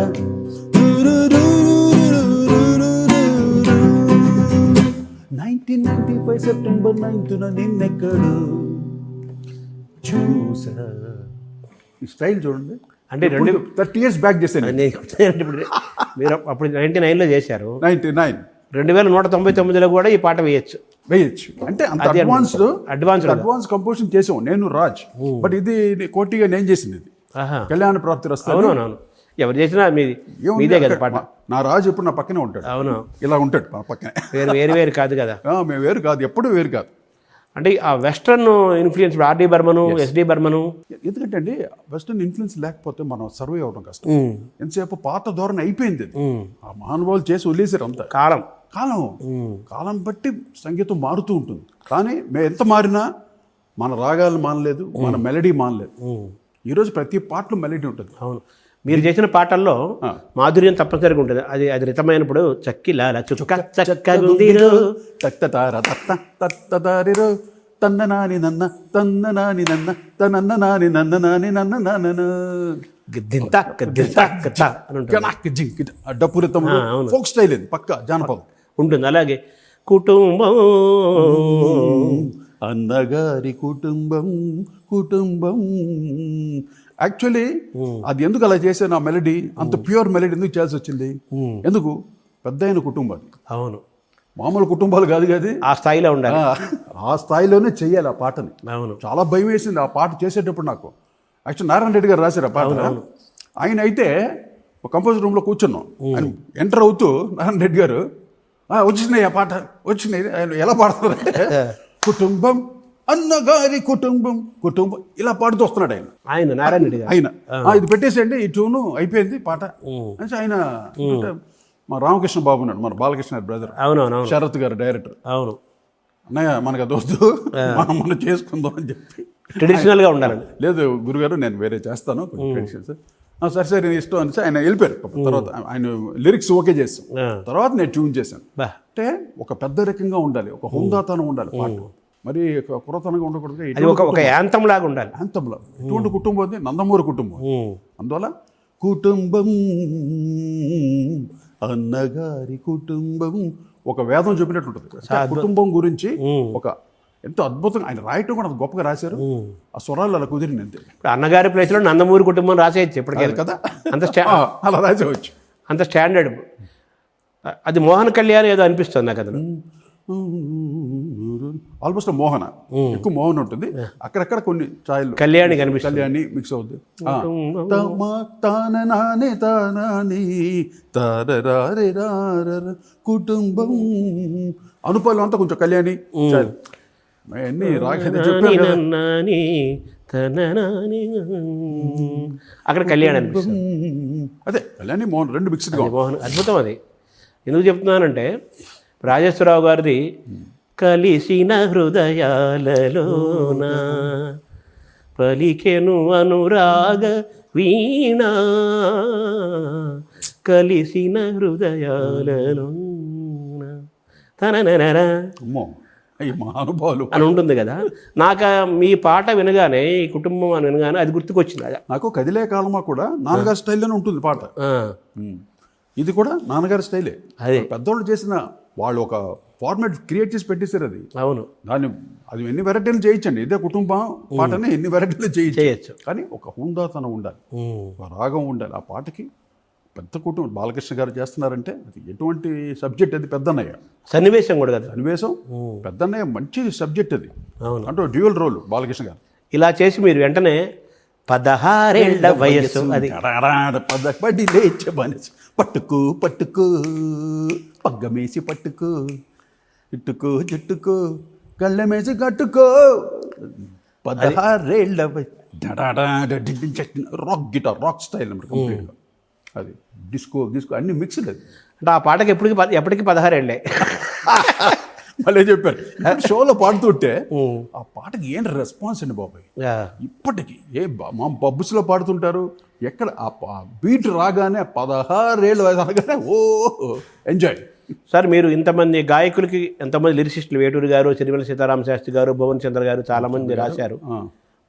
అంటే మీ ట్యూన్కి వాళ్ళు రాశారు. ఆ ట్యూన్కి మీ ఎక్కువ ట్యూన్కి రాసినవే కదా? అన్ని ట్యూన్స్ అండి. నేను ఎక్కువగా దాసనారాయణ గారికి నేను కొంచెం లిరిక్గా ట్యూన్ చేసేవాడిని. ఆయన కూడా ట్యూన్కి రాసేవారు ఆయన కూడా. తర్వాత వేటూరు గారు అఫ్ కోర్స్ అన్ని ట్యూన్స్ ఆయన రాస్తాడని నాకు ధైర్యం. ఇప్పుడు ఇది ఇందాక మరి కుటుంబం, అన్నగారి కుటుంబం ఆయన రాసిన తర్వాత మీరు ట్యూన్ చేసింది కదా ఇది? రాసింది నారాయణ రెడ్డి గారు రాసింది. నారాయణ రెడ్డి గారు. ఇటువంటి సన్నివేశాలు ఉన్న పాటలు మట్టుకు నేను లిరిక్స్ రెడీ అయిన తర్వాత చేస్తాను. ఇది మెయిన్ సాంగ్స్ కదా, సిచ్యువేషన్ సాంగ్స్. దానికి కూడా ఇవ్వచ్చు. ఇప్పుడు ఏదేది ఇదేలే తరతర చరిత్రానికి నేను ట్యూన్ ఇచ్చాను, అది సిచ్యువేషన్ సాంగ్. చాలా కష్టం ఆ ట్యూన్ ఇవ్వడం. చాలా కష్టం. అంటే క్యారెక్టర్స్తో ఇన్వాల్వ్ అవ్వాలి, ఎంటైర్ ఆ సీన్లో మనం మునిగి ఉండాలి.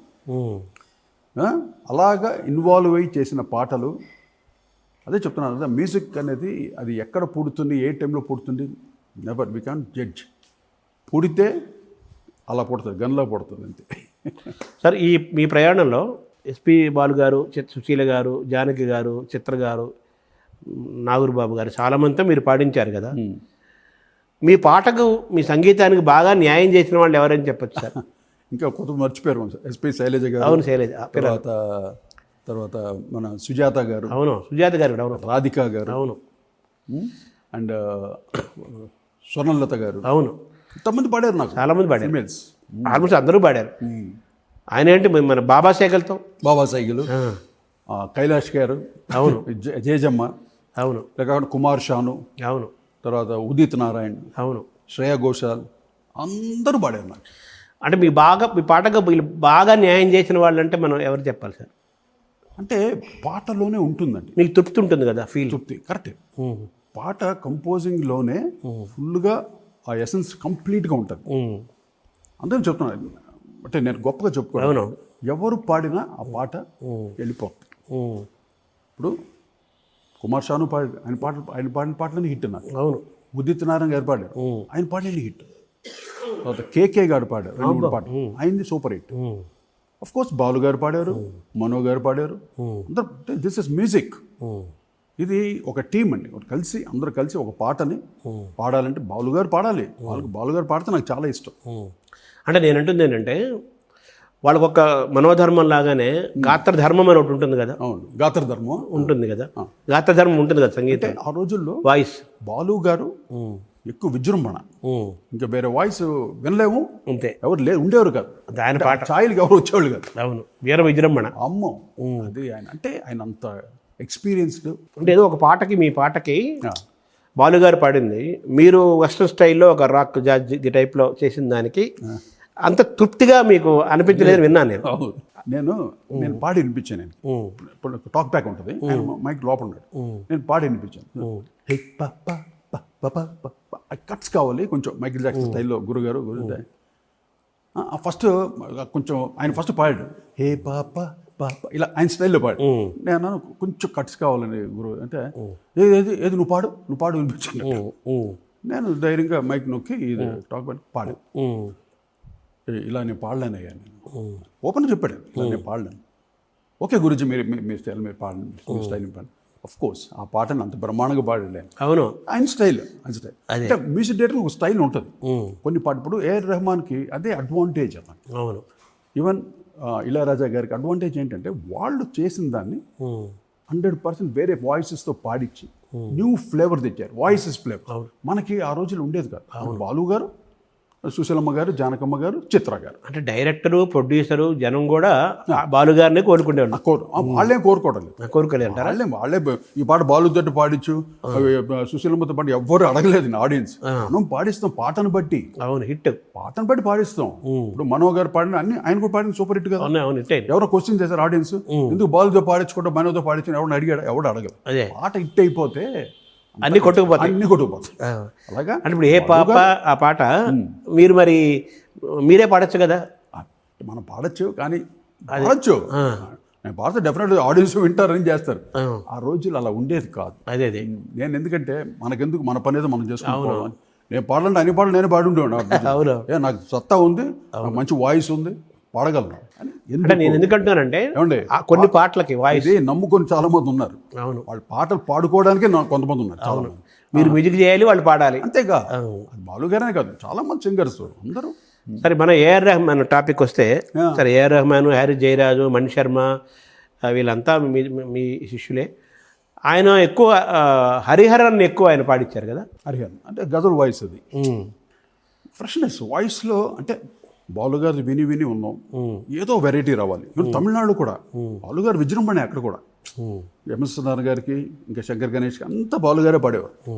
టిఎంఎస్ గారి తర్వాత మొత్తం బాలుగారు. ఏదో ఒక చేంజ్, అంటే అది రెహమాన్ చేశాడు, కార్తీక్ అటువంటి సింగర్లను తెచ్చాడు, యంగ్స్టర్స్ని తెచ్చి ఆయన కంపోజిషన్ తగ్గట్టుగా కొత్త సింగర్లు పెట్టాడు, ట్రెండ్ సెట్ చేసుకున్నాడు, ట్రెండ్ సృష్టించాడు. ట్రెండ్ అయింది.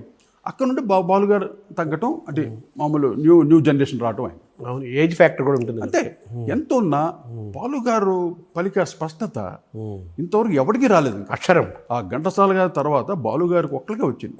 అక్షరాన్ని పలకటం, దాన్ని ఆ స్పష్టత క్లీన్గా ఉంటుంది. దేన్ని వేగ్గా వదిలేడు. అవును, అది ఎంత ఉన్నో దాన్ని మళ్ళీ ఇంకొకసారి 2-3 సార్లు టేక్ పాడతాడండి ఆయన. అవును, మిస్టేక్ ఇంకొకసారి పాడుతున్నా కోటి గురించి మాకు okay. No I want sing అంటే ఆ వృత్తి పట్ల తపన, భయము, భక్తి. అవును, ఏమండి వాళ్ళందరూ చూసుకొని మేము నేర్చుకుంది దాన్ని. ఎంత అతను మైక్ దగ్గరికి వస్తాయండి, ఈరోజు మీరు ఎవరు చూడలేదు అసలు ఆ వైభవం అన్నంత. నేను దాదాపు ఒక 3,000-5,000 పాటల వరకు నాకు పాడాడు ఆయన. ఆ వైభవం చూసాం కాబట్టి చెప్తున్నాను. మీ పాటలు ఎక్కువ ఆయన కదా పాడారు. అమ్మ ఏంటండి అసలు. ఇప్పుడు మీరు సుశీల గారు లాంటి ఆవిడతోటి ఇప్పుడు అందం హిందోళంలో ఆహా ఓహో కూడా అనిపించేశారు. అది ఎలా ఒప్పుకుంది అసలు ఆవిడ? ఏమని చెప్తే పిల్లలు మేము అమ్మ కొంచెం ఎఫెక్ట్లు ఓకే మహాతల్లి, అది నేను వింటే మహాతల్లి. అలాగే జానకమ్మ గారు ఎన్ని పాటలు, అన్ని సూపర్ హిట్సే పాడి అన్ని. అంటే మేము మరీ పిల్లలు. అవును, అటు రాజశ్రీ గారి అబ్బాయి, టీవీ రాజు గారి అబ్బాయి, మాకు ఒక సపరేట్ కార్నర్ ఉండేది. ఇక్కడ బాలుగారి దగ్గర, జానకమ్మ గారి దగ్గర, సుశీలమ్మ గారి దగ్గర. వాళ్ళంతా మమ్మల్ని బాగా ఆశీర్వదించి, నాన్నగారే రాజేశ్వరరావు గారు, అది ఆ బ్లెస్సింగ్స్, ఓ మన పిల్లలే కదా అని మాకు ప్రయారిటీ ఇచ్చేవాళ్ళు. ఎంత బిజీగా ఉన్నా కూడా మాకు ప్రయారిటీ ఇచ్చి, బాలుగారితో ఎంత బిజీ ఆ రోజు, అవును ఆయన మాకు ప్రయారిటీ ఇచ్చి వచ్చి పాడేవాడు. సార్ బాబా సేగల్తో మీరు, అది సూపర్ డూపర్ హిట్ ఇప్పటికీ ఎప్పటికీ. అది ఆయన తేవాలని ఆలోచన ఎవరు సార్? అది నేనే, మీ ఆలోచనే. నేను అంటే అప్పుడు కొత్తగా వస్తున్నాడు ఆయన. అవునవును, క్రాంతి కుమార్ గారు ఉన్నారా, ప్రొడ్యూసర్ డైరెక్టర్. అవునవును, నేను అప్పుడు బాంబేకి వెళ్తున్నా. సుభాష్ గే గారిది త్రిమూర్తి అనే సినిమాకి బ్యాక్గ్రౌండ్ స్కోర్ చేయడానికి, సినిమా చూడడానికి వెళ్తున్నా బాంబేకి. నేను ఇలా వెళ్తున్నా సార్ బాంబేకి వెళ్తే, అప్పుడు క్రాంతి కుమార్ గారు చెప్పారు, కోటి ఏదన్నా ఛాన్స్ ఉంటే బాబా సైకిల్ చూడు, మన ఈ పాటని బాబా సైకిల్తో పాడిద్దాం అని ఆయన అన్నాడు. బాగుంటుంది sir, very good sir, good idea sir అనేసి. అప్పుడు నేను వెళ్ళి సుభాష్ గే గారిని అడిగా, బాంబేకి వెళ్ళగాను, సార్ ఒక స్మాల్ హెల్ప్ పిలవంటే, ఎందుకు ఇంతసేపు పిలుస్తుంది, ఇమీడియట్ ఫోన్ చేసి పిలిపించాడు ఆయన. వచ్చాడు బాబా సైకిల్, ఇలాగా బాబాజీ ఒక సాంగ్ కంపోజ్ చేశాను, అదే చాలా న్యూ స్టైల్లో రగ్గే బీట్లో ఉంటుంది, మీరు పాడాలని. ఏది వినిపించాడు, అడిగారు గిటార్ తీసుకుని వినిపించాను. చిక్కు చిక్కలేట్, చొక్క చొక్కలేట్, జమ జక్క పాట్, షూట్ అట్ సైట్, బీట్,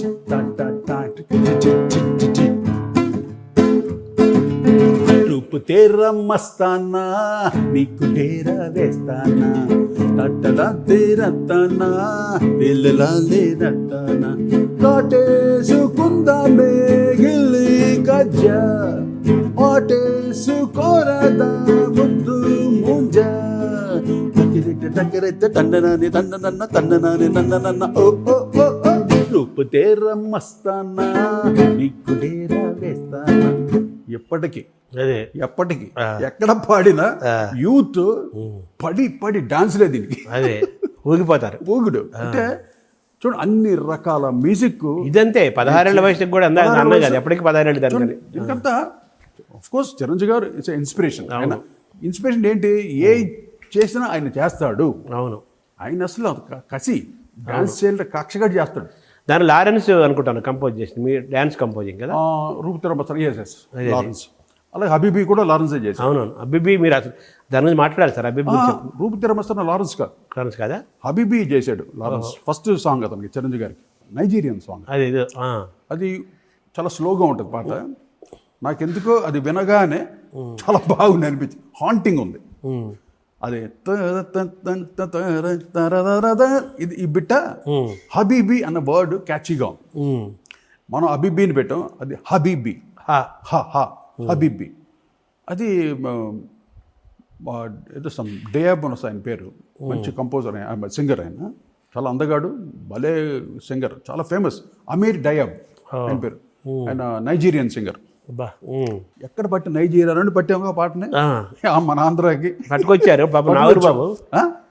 ఆయన వాయిస్ స్టైల్ మార్చేశాడు, స్టైల్ మార్చి. బాలు గారు ఎంత బాగా పాడాడు ఆ పాటని. నడక కలిసిన నవరాత్రి, సిగ్గుపడితే శివరాత్రి, ముగ్గుడ్డు ముగ్గుడ్డని అంటే కటింగ్ ఒరిజినల్ అలా ఉండదు, అది స్లోగా ఉంటుంది. దాన్ని నాన్ని తీరారే తరే రారే రారా ఇలా ఉంటుంది. హబీబీ కదేరే దారి దారి ద హబీబీ హబీబీ ఇలా ఉంటుంది. మనం దాన్ని బీట్ చేసి మొత్తం టెంపో పెంచి ఆ టెంపో అలా కంటిన్యూ చేశారు. అదే కంటిన్యూ. తంట డాడి డాడ డండతి చరణా చూడండి, అలా మన గ్రిప్గా డాన్సింగ్కి కొరియోగ్రఫీ బాగుండాలి అన్నట్టు ఆ పాట చేశారు. సరే 80s లో 90s లో తెలుగు సినిమాలకి, తెలుగు సినిమా పాటకి ఒక పక్క ఇళయరాజా రాజ్యం వెళ్తున్న కాలంలో మీరు సమాంతరంగా ప్యారలల్గా ఒక కొత్త మ్యూజిక్ని, కొత్త సౌండ్ని ఇంట్రడ్యూస్ చేశారు. ఎస్, అది ఎలా జరిగింది సార్? ఒక ఇన్స్పిరేషన్ అది. ఇళయరాజా గారికి ధీటుగా చేయాలి, లేకపోతే మనం అక్కడే ఫెయిల్ అయిపోతాం. అవును, అందువల్ల ధీటుగా ట్రై చేసాం. ఆయన ఆశీస్సులు కూడా, ఇళయరాజా గారి ఆశీస్సులు కూడా. ఆయన మహాపర్వతం. అవును, అటువంటి ఆయన దగ్గర పక్కన నిలబడాలంటే ఎంతో సత్తా ఉంటారు కానీ నిలబడలేం. అవును, అది మా ఇద్దరికి చిన్నప్పటి నుండి వెస్ట్రన్ మ్యూజిక్ మీద ఉన్నటువంటి పట్టు. అంటే సాంగ్ ప్రెజెంటేషన్ ఎలా చేయొచ్చు, సాంగ్ని ఎలా విని విని విని విన్నాం చాలా. అంటే ఆ కొత్త సౌండ్ని జనానికి, పాటలకి అందించడంలో ఏ ఇన్స్ట్రుమెంట్స్ పాత్రను మనం ప్రధానంగా మాట్లాడుకోవాలి సార్? అప్పట్లో మాకు రెగ్యులర్ ఆర్కెస్ట్రా ఉండేది, లైవ్ ఆర్కెస్ట్రా. ఇప్పుడు ఎలక్ట్రానిక్స్ వచ్చినాయి. అవును, ఎలక్ట్రానిక్స్ కూడా మేమే ఇంట్రడ్యూస్ చేసాం. అంటే ఎలక్ట్రానిక్స్ వచ్చినా కూడా ఎక్కువగా వాడి ఇంట్రడ్యూస్ చేసింది మేమే, రాజ్కోటిగా ఎలక్ట్రానిక్స్. అంతకుముందు ఎలక్ట్రానిక్ కీబోర్డ్స్ వస్తే వాటిని ఒక మితంగా వాడేవాళ్ళు. ఇది లైవ్ ఇన్స్ట్రుమెంట్స్, ఏది సితారు, సంతూరు, ఇంకా ఫ్లూటు, ఇంకా వైలెన్స్, కోరస్, వీటి మీద అది డిస్టర్బ్ కాకుండా చాలా మైన్యూట్గా వాడేవాళ్ళు. తర్వాత అదే మెయిన్ అయిపోయింది ఎలక్ట్రానిక్స్. ఇప్పుడు అలా చేయటం వల్ల మాకు మెయిన్గా ఫుల్ ఆర్కెస్ట్రా ఉండేది కాబట్టి ఒక్క ఇన్స్ట్రుమెంట్ ఉండేది కాదు. ప్రతి బిట్, ఒక గిటార్ ఒక బిట్ ఉంటుంది, ఒక బీజంలో సితారు, సంతూర్ ఉంటుంది, ఒక బీజంలో వైలెన్స్ ఉంటుంది, కోరస్ ఉంటుంది, ఇలాగ ఉంటుంది. అంతేగాని ఒకే ఇన్స్ట్రుమెంట్ పట్టుకుని కూర్చోలేము. అంటే నేను గిటారిస్ట్, అన్ని పాటలు గిటార్తో చేయొచ్చుగా, చేయలేదు నేను. అన్ని అన్ని ఆర్కెస్ట్రా తోటి ఫుల్నెస్ తోటి ఆర్కెస్ట్రేట్ చేసి ఫుల్ ప్రెజెంటేషన్. అలా మిమ్మల్ని మీరు ప్రూవ్ చేసుకున్నారు. ఇళయరాజా ఒక పక్క సామ్రాజ్యాన్ని ఏలుతున్నప్పుడు మీరు వచ్చేసి దాన్ని ఒక బీట్, కొత్త బీట్ తీసుకున్నారు. నిజంగా అదృష్టం. ఆ టైం, ఆ 80s 90s మా కోసం కేటాయించిన ఎరా అది. అంతే, ఒక స్వర్ణయుగం మాకు. రాజుకి, నాకు, రాజ్కోటిగా మాకు. అంటే మేము కష్టపడి తెచ్చుకుంది. అవును, చాలా కష్టపడి స్ట్రగుల్స్తో వచ్చాం మేము. సరే, మన మల్లీశ్వరి సినిమా అనగానే పాత మల్లీశ్వరికేమో రాజేశ్వరరావు గారు చేశారు, కొత్త మల్లీశ్వరికే మీరు చేశారు. అది ఒకసారి మాట్లాడుకుందాం సార్. అంటే మల్లేశ్వరి పేరు చెప్పగానే నాకు భయం వేసింది ఫస్ట్. మంచి ఆ మల్లేశ్వర అడిగారు, మనం సరిపోవరా దానికి, అదే రాజేశ్వరరావు మళ్ళీ పుట్టాలి దానికి. లేదు, ఇది పేరు మట్టు పెడతాను, సబ్జెక్టు వేరు ఉంది. అప్పుడు నేను మల్లేశ్వరికి అదొక లోపల ఉంది ఛాలెంజ్. మళ్ళీ నాన్నగారు చేసిన మల్లేశ్వరి మళ్ళీ అదే పేరు మీద నేను చేస్తున్నాను, తనయుడుగా మ్యూజికల్ హిట్ చేయాలి. అందువల్ల ప్రతి పాటని దాంట్లో కూడా చాలా, అంటే ప్రతి సినిమాకి నేను కష్టపడతానండి. ఇది కాదు, ప్రతి సినిమాకి నేను, రాజు ఇద్దరు కష్టపడతాం. ఆ క్రీము, సక్సెస్ క్రీము మేము ఎంజాయ్ చేయలేదు అసలు. మాకేంటి ఇది సక్సెస్ అయిపోతే నెక్స్ట్ ఏంటి భయం వేసేది. నెక్స్ట్ ఎలా చేయాలి, ఎలా చేస్తే హిట్ అవుద్ది పాట, ఎలా రీచ్ అవుద్ది ఆడియన్స్కి, ఈ భయం ఉండేది ఎక్కువగా. ఆ భయంతో అయిన పుట్టినాయి మాకు. అవును, భయము భక్తి. అసలు చిరంజీవి గారి సినిమా అంటే మటుకు లోపల గుండెగా కొట్టుకుంటుంటుంది మాకు. సార్ మీరు చిరంజీవి ఒక సినిమా కను, ఒక డైరెక్టర్ కను, ఒక నిర్మాత కను, ఒక సినిమా కను ముఖ్యంగా చేసిన పాటలు అవి మారిపోయి వేరే సినిమాలకు వెళ్ళిన సందర్భాలు కూడా ఉన్నాయి కదా కొన్ని. న్యాచురల్లీ అయ్యాను ఒక 2 ఎగ్జాంపుల్స్. అంటే ఒకసారి చూసి వినిపిస్తాం. వరుసగా 2-3 సినిమాలు చిరంజీవి గారు జరుగుతుంటాయి. ఇప్పుడు మీరు చిరంజీవి గారు ఏదో కోదం సింహం డైరెక్టర్ అనుకుంటున్నారు, మీకు వినిపించాం ఈ పాట వినిపించగానే లేదమ్మా ఇంకోటి. ఇప్పుడు వినిపించిన పాట వేస్ట్ కాదు, దాన్ని పక్కన పెడతాం. ఇంకో ఆయన వస్తాడు మీలా, ఇంకో డైరెక్టర్ లేదా చిరంజీవి గారు, వాళ్ళకి వినిపిస్తాం. అంటే ఇది చిరంజీవి గారు చేసిన ట్యూన్స్ అయ్యి అవును ఆయనకి బాగా యాప్ట్గా ఉంటుంది. సో ఆయన ఓకే అంటాడు, ఇక్కడికి వెళ్ళిపోద్ది. అలాగే మేము చేసిన దాంట్లో స్టార్ మెగా స్టార్ అని, అది కొదం సింహంలో సాంగ్. యాక్చువల్లీ దాన్ని మేము రాజా విక్రమార్క కోసం వినిపించాం, రవిరాజ పెన్సెట్టి గారు. అవును, వినిపిస్తే ఆయన విని అంటే పెద్ద ఇంట్రెస్ట్ చూపించలేదు. సర్లే అలా పక్కన పెట్టండి అన్నట్టు అన్నాడు. మాకు సర్లే అంత కాన్ఫిడెంట్గా ఆయన చెప్పలేదు కదా అని నెక్స్ట్ డే కోదం సింహం సిట్టింగ్లో మేము అది వినిపించేసాం. ఎవరికి? మురళీమోహన్ రావు గారు డైరెక్టర్, మన కైకాల నాగేశ్వరరావు ప్రొడ్యూసర్, అదే కైకాల సత్యనారాయణ గారు బ్రదర్, రమా ఫిలిమ్స్. ఇప్పుడు కొదం సింహం 30 years కంప్లీట్ అవుతుంది, ఫంక్షన్ జరగబోతున్నారు. మనం నువ్వే కావాలి కూడా అయినట్టుంది. 25 years 25 years ఇది 30 years కంప్లీట్ అవుతున్నట్టు మొన్న చెప్పారు నాగేశ్వరరావు ఫోన్స్. స్టార్ సార్ వినిపించింది, వీళ్ళు ఓకే అనేసారు. ఇది ఓకే అనగానే ఇది బయటికి స్ప్రెడ్ అయింది. బా రాజ్కోట్ సాంగ్ చేశారమ్మా, అసలు స్టార్ మెగా స్టార్ మీద పాట చేశారు అనేసరికి ఇది అక్కడికి వెళ్ళింది. రవిరాజా గారు మనకు వినిపించిన పాట కదా, ఎందుకు అట్ట వెళ్ళింది అనేసి మమ్మల్ని, లేదు సార్ మీరు 100% ఓకే చెప్తే బొట్లో వేసి రాసి పెట్టేస్తామండి, మీరు ఓకే చేయలేదు అందువల్ల అక్కడ వినిపించాం. వాళ్ళు ఓకే అన్న, నో అది నాది. ఆయన మొండోడు ఆయన రవిరాజు గారు, అది నాదే, నాకే ఉండాల్సింది.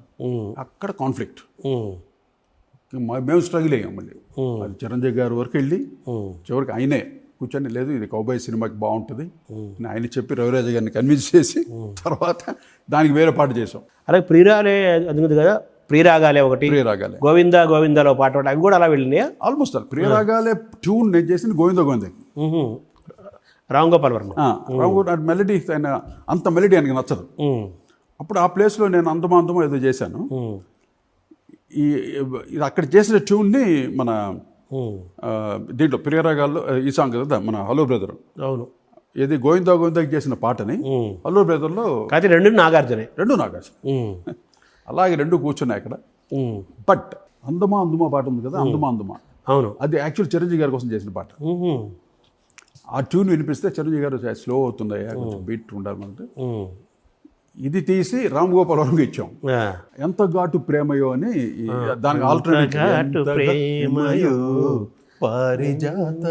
అది ఆల్టర్నేటివ్ గా చాలా బాగుంటుంది. ఎంత మెలడీ, అది హిట్. ఇప్పుడు మాలాంటి వాళ్ళు కొంచెం మెలడీని ఇష్టపడే వాళ్ళకి మిగతా అన్నీ ఇష్టం. దాంట్లో బీట్ ఉంటుంది, స్వింగ్ ఉంటుంది. అలా మీ పాటలు అవన్నీ ఉంటాయి. అదే ఇప్పుడు ఏంటి మనకు ఒక మంచి పెసరట్టు, ఒక మంచి అన్నీ ఉన్నట్టుగా జీడిపప్పులు, అల్లం ముక్కలు, మెలడీ బీట్ అన్ని మిక్స్డ్ గా ఉంటాయి. అవును, వాట్ ఆ పాటలన్నీ అంత రీచ్ అవ్వడానికి కారణం. తర్వాత మీ ఇద్దరు రాజ్కోటిగా ఉన్నప్పుడు ఎంత సూపర్ హిట్ అయిందో. సరే కాలము ఆ టాపిక్ నేను ఎందుకు విడిపోయారు, అది వేరే సబ్జెక్టు. కాలం అలా నడిచింది. సరే తర్వాత మీరు కోటిగా మీరు సింగిల్గానే మీరు మొదలుపెట్టారు. అవి ఎంత హిట్ అయినాయో కోటిగా మీరు సింగులర్గా చేసినవి కూడా అంతే హిట్ అయినాయి. ఆల్మోస్ట్ అంతే. అరుంధతి వరకు నేను చేసిన పాటలు, సినిమాలు అని బ్యాక్గ్రౌండ్ స్కోర్లు కానీ ఒక్కనే. అవును, కంప్లీట్ ఇదే ధ్యాస, ఇదే తపస్సు. మీకు ఎప్పుడు ఆ ప్రయాణంలో అయ్యో అనిపించలేదా ఈ ఇద్దరం కలిసి చేసుకునే వాళ్ళు హాయిగా? చాలా అనిపించేది. అది టైం లేండి, ఆ కాలం సరే మనం కాలం అనుకున్నాం కదా, కాల ప్రభావం ఎలా జరుగుతుందో. అవును, అయిపోయింది అది అంతే. నేను ఎందుకంటానంటే నేను చెప్తున్నా అది సరే, అది ఆ పెయిన్ మోస్తూ ఇంకొక ఆ పెయిన్ పాట మీద పడకూడదు కదా. అది పడలేదు అక్కడే, అది నేను అడుగుతున్నాను. భలే క్వశ్చన్ అది కదా. ఎంత మనం అంటే మనసు కానీ మైండ్ కానీ మొత్తం బ్యాలెన్స్ తప్పిపోద్ది. ఒక టీమ్గా పనిచేసి అప్పుడు నేను ఏం చేసింది సార్, కండక్టర్ అంతా చేసేవాడు కదా. నేను అది కండక్ట్ చేశాను. తర్వాత కండక్టర్స్ అన్ని పెట్టుకున్నాం, వేరే కండక్టర్ని పెట్టాం, అలవాటు అయ్యారు మాకు. మూర్తి అని ఒకటి ఉండేవాడు మా దగ్గర, శ్రీనివాస మూర్తి అని. తర్వాత ఇప్పుడు వాడు బాలసుబ్రహ్మణ్యం దగ్గరికి వెళ్ళాడు, అక్కడ ఏఆర్ రెహమాన్ దగ్గరికి వెళ్ళాడు. అవునవును, ఇప్పుడు వాడే కండక్టింగ్ ఆడు. అవును, వాడిని తయారు చేస్తే ఇక్కడ మా ఫ్యాక్టరీ, వాడు అక్కడ ఇక్కడ తయారాడు.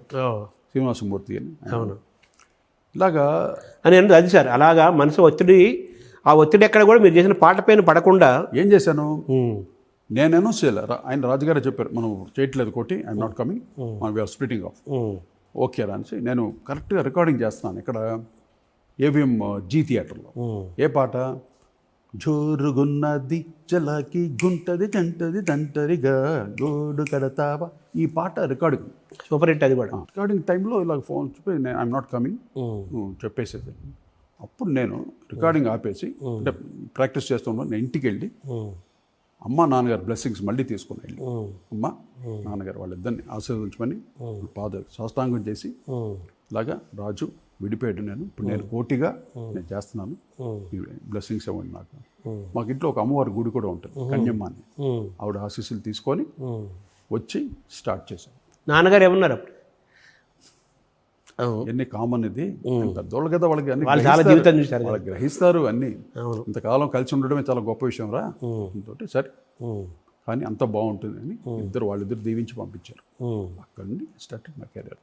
ఎంత స్ట్రగుల్స్తో అంటే అంత కాదు. మళ్ళీ ఇండస్ట్రీలో ఏంటి, ఎవడు గొప్ప, ఎవడు దీంట్లో టాలెంట్, ఇన్ని చూస్తారుగా. వాళ్ళిద్దరు కలిసి ఉన్నప్పుడు ఎలా ఉంది, విడిగా చేస్తున్నప్పుడు వీడి దగ్గర సత్తా వాళ్ళ దగ్గర, ఎన్ని కామన్ లెక్కలు వేస్తారు. లెక్కలు సరుకు ఎవరి దగ్గర ఎక్కువ ఉంది తక్కువ ఉంది, రాజుని పెట్టుకోవాలా కోటిని పెట్టుకోవాలా, అలాగే చాలా పాపం ఇండస్ట్రీ కూడా అంటే అప్పట్లో పెద్ద పెద్ద సినిమాలు మేము చేస్తున్నాం. అవును పెద్ద ఆ టైంలో విడిపోతే పాపం బిజినెస్ సైడ్ అంతా ప్రాబ్లం అవుతుంది కదా వాళ్ళకి. సరే అలాగా నేను వాటన్నిటిని భుజాల మీద వేసుకొని కష్టపడి కొట్టుకుంటూ వచ్చా. అంటే ఆ మానసికమైన ఒత్తిడిని దాన్ని ఒక పక్క దాన్ని అలా ఉంచుకుంటూ దాన్ని ఎక్కడ పాట మీద పడకుండా పాటను పాటగా చూసి దాన్ని హిట్ చేశారు. దానికంత మూల కారణం నా భార్య, నా సతీమణి. ఆవిడ అంత ఓర్పుతోటి, నేను చాలా ఫ్రస్ట్రేటెడ్గా ఉంటాను. నేను నా క్రియేటివ్ మైండ్ కదా, పాట రావాలి, సక్సెస్ అవ్వాలి, మూడ్స్ ఉంటాయి. అటు మూడ్స్లో ఆవిడ ఎంతగానో నన్ను బిడ్డలా చూసుకొని, నా మారల్ సపోర్ట్, నా భార్య, నా తల్లిదండ్రులు, నా భార్య సపోర్టే. ఎంత వాడిని లేకపోతే ఎప్పటికప్పుడు అవును ఎలా ఉంటుంది, ఇప్పుడు పోటీ జలసీ ఎక్కువ ఉంటుంది కదా, ఉంటుంది. ఆ జలసీలో మనం ఎంతసేపు తొక్కేవాలి చేయాలి. అంతే బట్ అవన్నీ నేను ఏది పట్టించుకోవాలి, నా గమ్యం ఇదే, అలా చూసుకుంటూ వెళ్ళాను. దైవాన్ని నమ్ముతారా మీరు? 100%. నమ్మకపోవడం ఏంటి, ఆ త్రికోటీశ్వరుడు ఆయన పేరు నాది, సాక్షాత్ దక్షిణామూర్తి స్వరూపం, కోటప్పకొండ కోటీశ్వరరావు, త్రికోటీశ్వరుడు. అదే ఈరోజు మీరు విజయనగరం కదా, ఈ కోటప్పకొండ కోటేశ్వర స్వామి ఎలా కనెక్షన్ మీకు? అంటే మేము పుట్టి పెరిగినంత చెన్నై అండి.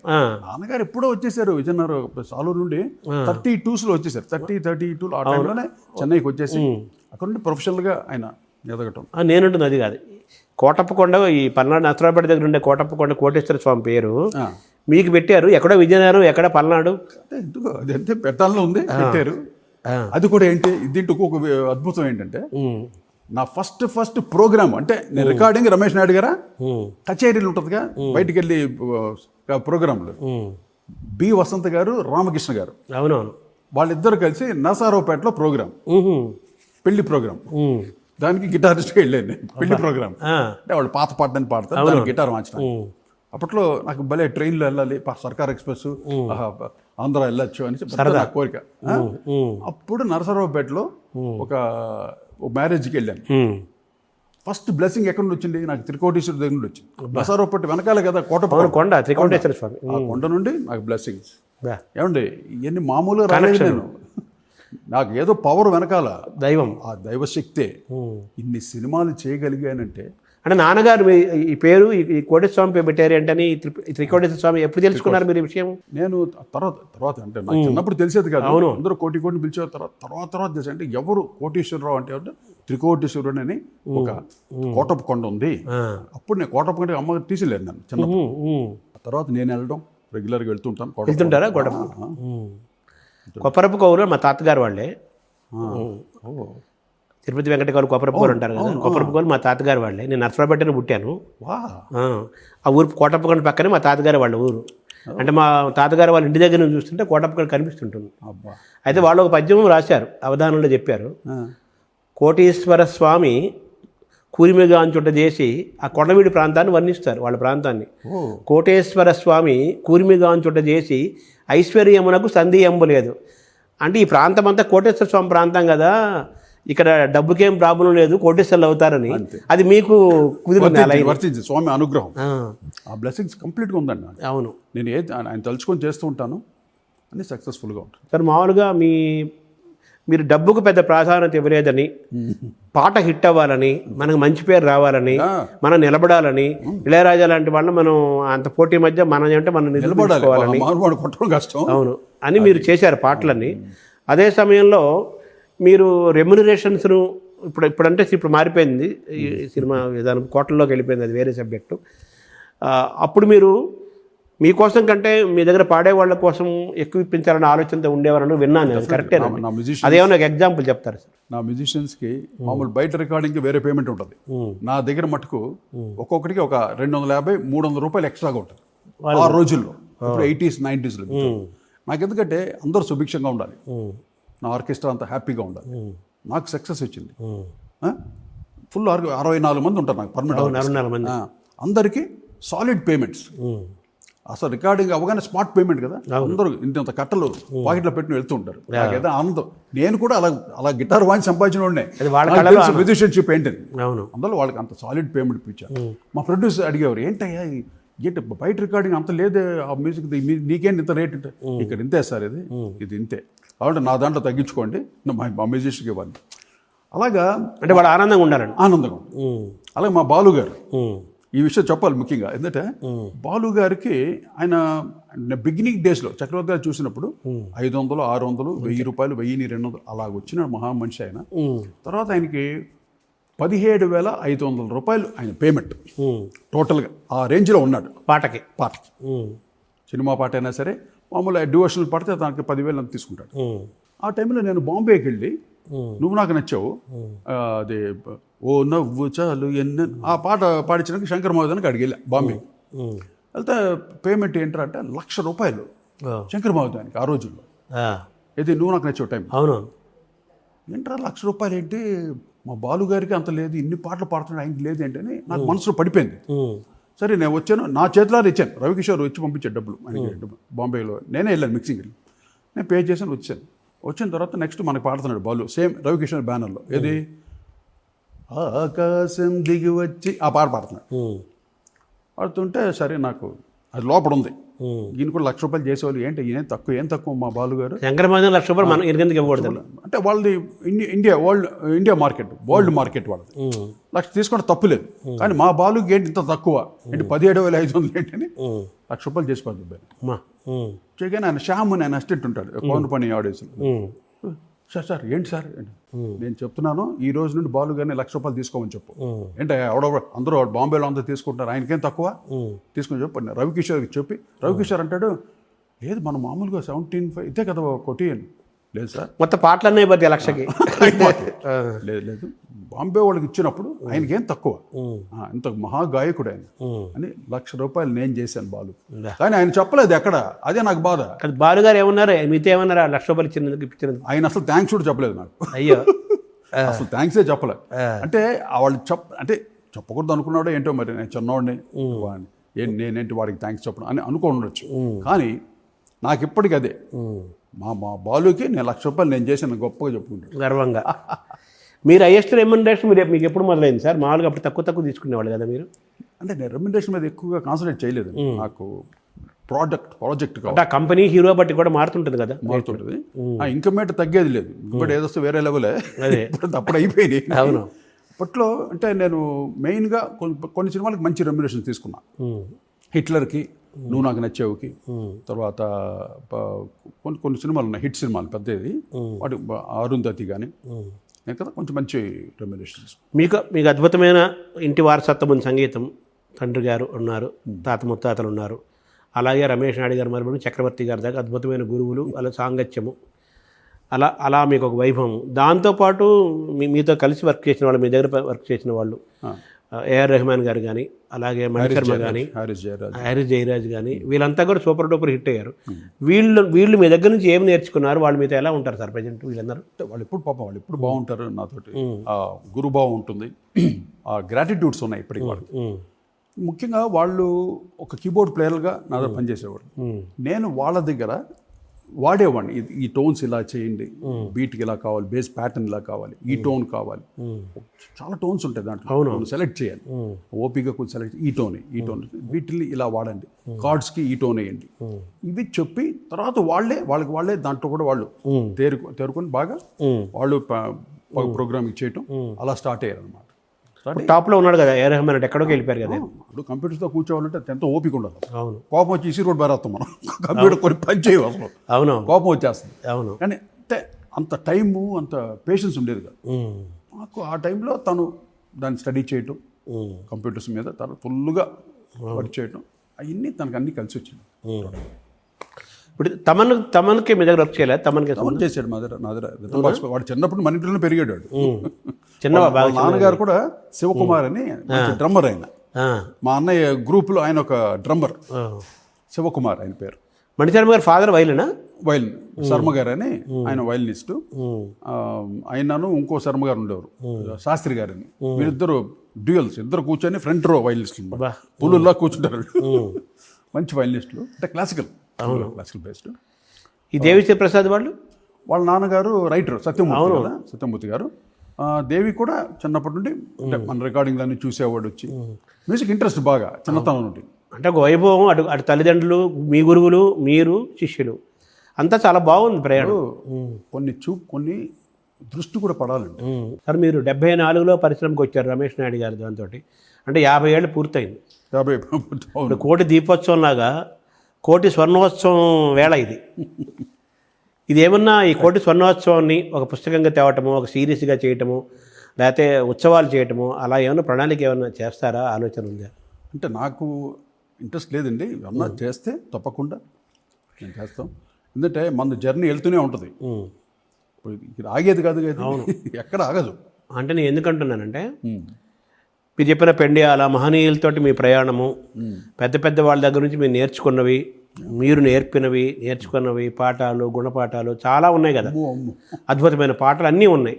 ఇవన్నీ రికార్డులు అయితే, ఒక పుస్తకంగానో ఒక చరిత్రగా రికార్డు అయితే రేపటి తరాలకి తెలుస్తాయి, తెలియాలి, చరిత్ర కూడా రికార్డు అవుతుంది కదా. ఒక వైభవం ఉత్సవం అంటే అది గర్వంగా కాదు, ఒక పాఠం. జనరేషన్కి ఒక కంపోజర్ యొక్క ఆ వాల్యూస్ తెలిసే అవకాశం లేదు పాపం. అవును, అందుకంటున్నాను. జస్ట్ కీబోర్డ్ పెట్టుకుంటున్నారు, కంపోజర్ అయిపోతుంది, గిటార్ పట్టుకుంటారు, కంపోజర్ అయిపోతున్నారు. తప్పట్లే, అవును, అందరు అవ్వాలి. కానీ నేర్చుకోవాల్సింది చాలా ఉంది. అంటే నేను రాగాలు చెప్పేది కాదు, మెయిన్గా కంపోజర్ ఎలాగ ఒక పాటని ఆ జీవస్వరాన్ని ఎలాగ వస్తుంది, దాన్ని ఎలాగ మనం ఆలోచించాలి, ఎలాగ చేయాలి, ఈ సాంగ్ని ఏ ప్యాటర్న్తో చేస్తాను. నేను ప్రతి పాటని రిథమ్ గ్రూవ్ వేసుకుంటాను, నేనే క్రియేట్ చేసుకుంటాను రిథమ్. ఇప్పుడు ఏంటి, కీబోర్డ్ ప్లేయర్కి ఒక నోట్ కొడితే 100 టన్స్ ఆఫ్ లూప్స్ వస్తాయి, రిథమ్స్ రకరకాలు, డిస్క్ టాక్ బుస్కు ఏదో చాలా వస్తాయి. అది నొక్కుని దాంతోపాటు పాటలు చేస్తుంటారు. ఏమన్నా రెహమాన్ కూడా అంతే, అవును, చాలా పాటలు యాపిల్ లూప్స్ అని ఇంకా చాలా లూప్స్ ఉన్నాయి. ఆ లూప్స్ తోటి చేయటం వల్ల దట్స్ ఎంతైనా మెకానికల్. అది మనమే క్రియేట్ చేసి, ఇది గ్రూవ్ను కూడా మనమే క్రియేట్ చేసి, రిథమ్ లూప్ని క్రియేట్ చేసి, ట్యూన్ కూడా దానికి తగ్గట్టుగా మనం కంపోజ్ చేస్తే ఆ పాట అలా పదిలంగా కలకాలం చిరకాలం ఉండిపోతుంది. ఇప్పుడు ఆర్టిఫిషియల్ ఇంటెలిజెన్స్, టెక్నాలజీ ఇవన్నీ వచ్చేసాయి కదా, ఇంకా సోల్ మిస్ అవుతుందంటారా? ఆత్మ జీరో సార్. అవన్నీ ఊరికే గొప్పగా చెప్పుకోవచ్చు, ఏ చేసేసింది ఏంటి, ఏం పీకుద్ది, ఏం పీకుతుంది ఊరికే. ఏదో మనకు అది మనకేదో వింతగా అద్భుతంగా అనిపించవచ్చు, వింత అది అద్భుతం కాదు. అవును, ఆత్మ ఉండాలి కదా. ఆత్మ ఉండాలి, ఎక్కడ ఉంటుంది అది? అది ఏం చేస్తుంది దానికి తెలియదు, మనకి తెలియదు. అవును, ఏదో చూస్తే అది ఇష్టాన్ని కొడుతుంది, ఏదో చేస్తుంది. కోటిలాగా పాట చేయి, ఇళయరాజా గారి పాట చేయంటే చేస్తుంది, అసలు సంబంధమే ఉండదు. అవును, ఒక వైలన్ ఆత్మకథని ఆయన రాశారు, పెద్ద ఆయన విజయవాడలో ఉంటారు కదా, ఆయన జీవితం అంత వైలన్తోనే ప్రయాణం కాబట్టి. అలాగే మీరు గిటార్తో మొదలై కంపోజ్ చేసి అద్భుతమైన సృష్టి చేసి చాలా ఇన్స్ట్రుమెంట్స్ మీరు నేర్పించి ఇవన్నీ చేశారు కదా. ఈ కోటి స్వర్ణోత్సవం అనేది జరుగుతుంది, మీరు చెప్పారుగా. ఈరోజు కార్తీక పౌర్ణమి రోజు చెప్తాను. అవును, అది కార్తీక పౌర్ణమి రోజు మీరు చెప్తున్నారు కాబట్టి తప్పకుండా జరిగి తీరుతుంది. అది ఆ త్రికోటీశ్వరుడే చేస్తాడు. అవునవును, అంతే అంత సిన్సియర్గా సాధన చేశానండి నేను. ఊరికి ఆషామాషిగా వచ్చినోడు కాదు నేను, చాలా సాధన చేసాం. రాజు అఫ్కోర్స్ రాజు ఆయన చేశాడు, నేను నా వంతు నేను మ్యాక్సిమం ఇప్పటికీ చేస్తూనే ఉన్నా సాధన. అవును, అంటే 80s, 90s, 2000 నుంచి కూడా మీరు చేశారు. చేశాను అరుంధతి 2012 వరకు నేనే చేశాను కంప్లీట్ సక్సెస్ఫుల్ మ్యూజిక్ డైరెక్టర్గా. అవును. ఇప్పుడు మీకు మరణశాసనం సినిమాకి మీరు ఆ బ్యాక్గ్రౌండ్ స్కోర్ ఇస్తే అది మీకు చిరంజీవి సినిమాని ఇచ్చింది కరెక్ట్ కదా. అలాగే అరుంధతి సినిమా మీకు బ్యాక్గ్రౌండ్ స్కోర్ చేశారు. ఇప్పుడు మామూలుగా పాటలు, మ్యూజిక్ డైరెక్షన్, పాటలతో పాటు బ్యాక్గ్రౌండ్ స్కోర్ గురించి ఎక్కువ మాట్లాడుతున్నారు. మన ఓజీ వచ్చింది, ఓజీలో పాటల కంటే బ్యాక్గ్రౌండ్ స్కోర్ గురించి మాట్లాడుతున్నారు. సో ఆ విధంగా మీరు బ్యాక్గ్రౌండ్ స్కోర్లో ఎప్పుడో అడ్వాన్స్ అయిపోయారు. ఎప్పుడో మరణశాసనం నాటికి అప్పుడే అడ్వాన్స్ అప్పుడేంటి ఓన్లీ మోనోవే ఉండేది. మల్టీ ట్రాక్స్ లేవు, లేదు డాల్బీ డిజిటల్ లేదు, డాల్బీ అట్మాస్ లేదు, అన్నీ ఇప్పుడు వచ్చినాయి. ఇప్పుడు లేటెస్ట్ కదా. అందువల్ల ఇప్పుడు సౌండ్ పెరగటం వల్ల సౌండ్కి ఒక స్పెషాలిటీ వచ్చింది. సౌండ్ ఇంపార్టెన్స్ ఆ థియేటర్లో వింటుంటే సౌండ్కే సగం మెస్మరైజ్ అయిపోతుంది జనం. ఆ నాలెడ్జ్ కూడా ఉండాలి కంపోజర్కి. థియేటర్కి వెళ్ళినప్పుడు ఈ సౌండ్ ఇలా ఉంటుంది, ఇలా ప్రజెంట్ ఇలా ఆ నాలెడ్జ్ కూడా ఉండాలి. ఉంటే డెఫినెట్గా బాగుంటుంది. ఇప్పుడు తను చేసే బ్యాక్గ్రౌండ్స్ కోసం చాలా బాగుంటుంది. అంటే బాగుంటుంది ఇన్ ద సెన్స్ సౌండ్ తగ్గట్టుగా, ఆ సినిమాకి తగ్గట్టుగా ఎంత కావాలో అంతవరకు ఇస్తాడు. అరుంధతికి మీరు చేసిన బ్యాక్గ్రౌండ్ స్కోర్ గురించి ప్రత్యేకంగా మాట్లాడతారా? అది ఎంత అంటే స్టోరీతో పాటు ఉంటుంది మ్యూజిక్, ఊరికే సౌండ్ కొట్టడం కాదు. అవును, స్టోరీతో పాటు ఉంటుంది. ఆ క్యారెక్టర్ పాటు ఒక మ్యూజిక్ వెళ్తుంది, క్యారెక్టర్ మ్యూజిక్. అంటే ఆ సన్నివేశాన్ని ఎలివేట్ చేయాలి, ఆ దృశ్యాన్ని ఇంకా మ్యాగ్నిఫై చేయాలి, అది పండాలి, ఆడియన్స్ ఎంజాయ్ చేయాలి. ఇప్పుడు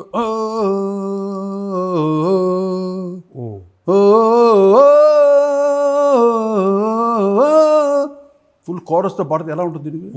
సో మైనర్ థర్డ్ కార్డ్స్ అనేది ప్రోగ్రెషన్ అది, దాంతో హార్న్స్ తోటి, ఫ్రెంచ్ హార్న్స్ తోటి ఇలా ప్రజెంటేషన్ అది. ఆ సౌండింగ్ అరెస్ట్ చేసింది అందరినీ. అంటే ఇంత అడ్వాన్స్డ్గా మీరు అప్పుడు అడ్వాన్స్డ్గా ఉన్నారు, 40 ఏళ్ళ క్రితం 50 ఏళ్ళ క్రితం అడ్వాన్స్డ్గా ఉన్నారు మీరు. ఇప్పుడు చాలా ఇప్పుడు కూడా అడ్వాన్సే. దీనంతా మీరు స్టడీ చేస్తుంటారా? వింటూ ఉంటాను బాగా.